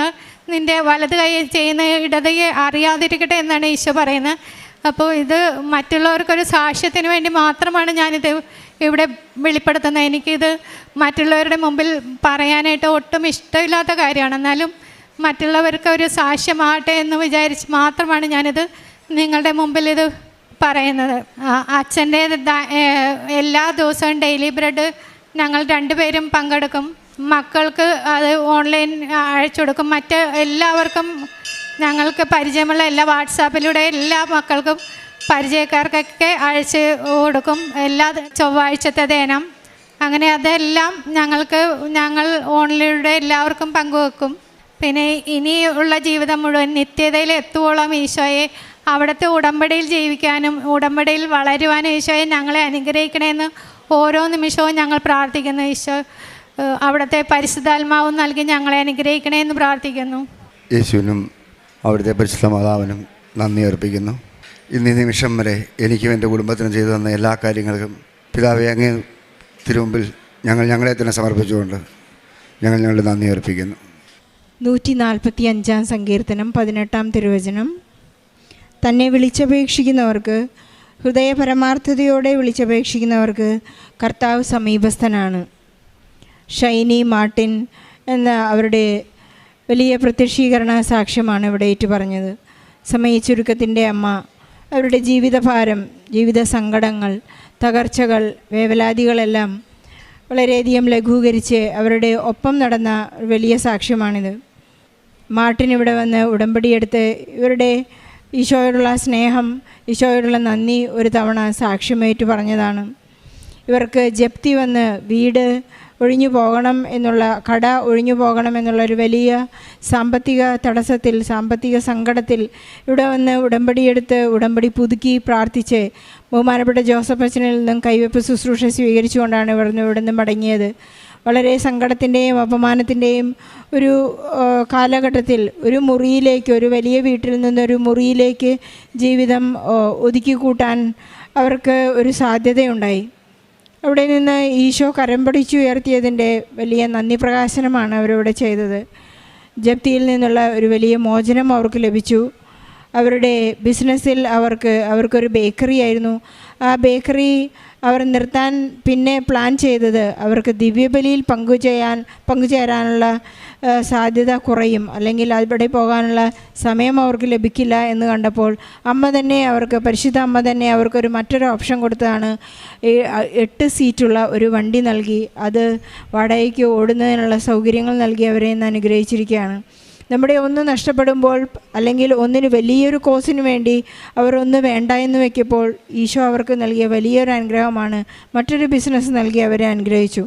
നമ്മുടെ ഏതൊരവസ്ഥയിലും ഈശോ ആണ് നമ്മുടെ തീരുമാനങ്ങൾ, അല്ലെങ്കിൽ നമ്മുടെ നിലപാടുകൾ തീരുമാനങ്ങൾ എടുക്കുന്നത് ഈശോ ആണെങ്കിൽ അതെപ്പോഴും ഒരു ബെറ്റർ ഓപ്ഷനിലായിരിക്കും ഈശോ നമുക്ക് നൽകിക്കൊണ്ടിരിക്കുന്നത്. നമ്മുടെ എല്ലാ സങ്കടങ്ങളെയും നമുക്ക് എത്ര തന്നെ നമ്മുടെ ഇവർ കിടപ്പാടം വാടകയ്ക്ക് കൊടുത്തുകൊണ്ടാണ് ഒരു കുഞ്ഞു മുറിയിൽ അവരും കുടുംബവും ജീവിക്കേണ്ട ഒരവസ്ഥയിലേക്ക് വന്നത്.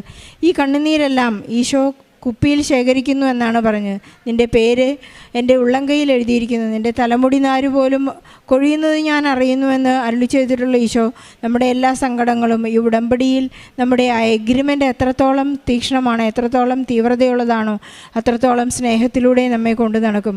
ഇന്ന് ഇവരുടെ ഏറ്റവും വലിയ ഓപ്ഷൻ ഈശോ ആണ്. പരിശുദ്ധ അമ്മയാണ് ഇവർക്ക് വേണ്ടി മാധ്യസ്ഥം വഹിക്കുന്നത്. നമ്മുടെ എത്ര തന്നെ സങ്കടമുള്ള കാര്യങ്ങളായാലും എത്ര തന്നെ ഭാരപ്പെട്ട അവസ്ഥകളായാലും ഈ അമ്മയ്ക്ക് സമയം ചുരുക്കി നൽകാനായി, അല്ലെങ്കിൽ സമയം ആക്കുവാനായി, സമയം മുന്നോട്ട് വയ്ക്കാനായി ഈശോയോട് പറയുവാനായി നമ്മുടെ ഒരു രേഖയുള്ളത് നമ്മുടെ ഉടമ്പടിയാണ്. പലരും സാക്ഷ്യം പറയുമ്പോൾ പറയുന്നത് ഉടമ്പടി മാത്രമാണ് ഞങ്ങളുടെ ഉറപ്പ്, ഞങ്ങൾക്കും ഞങ്ങളുടെ കയ്യിൽ ഒരു ചില്ലിക്കാശ് പോലുമില്ല, ഞങ്ങളെപ്പോഴെല്ലാം കടക്കാർ വന്ന് ഞങ്ങളോട് വഴക്ക് പിടിക്കുമ്പോൾ, ഞങ്ങളെ മോശമായി സംസാരിക്കുമ്പോഴെല്ലാം ഞങ്ങൾക്ക് ആകെയുള്ളത് ഞങ്ങളുടെ ഉടമ്പടിയാണ്. ഈ ഉടമ്പടി എന്ന് പറയുന്നതാണ് ഉടൻ പരിഹാരം. മാർട്ടിൻ്റെയും ഷൈനിയുടെയും ജീവിതത്തിൽ ദൈവം നൽകിയ ഉടൻ പരിഹാരത്തിന് ഇവരെന്ന് നന്ദി പറയുമ്പോൾ നമ്മുടെ എല്ലാ ഒറ്റപ്പെട്ട ജീവിതാവസ്ഥകളെയും, നമ്മുടെ തകർച്ചകളെയും, സങ്കടങ്ങളെയും, പ്രതിസന്ധികളെയും, എവിടെയൊക്കെയാണോ നാം ഒറ്റപ്പെട്ട് കഴിയുന്നത് അവിടെയെല്ലാം നാം ഈശോയ്ക്ക് ഇത് കൊടുക്കാം. ഈശോയ്ക്ക് ആ കാര്യങ്ങളെല്ലാം ഏൽപ്പിക്കാം. പരിശുദ്ധാമ്മ നമുക്ക് വേണ്ടി മാധ്യസ്ഥം അപേക്ഷിച്ച്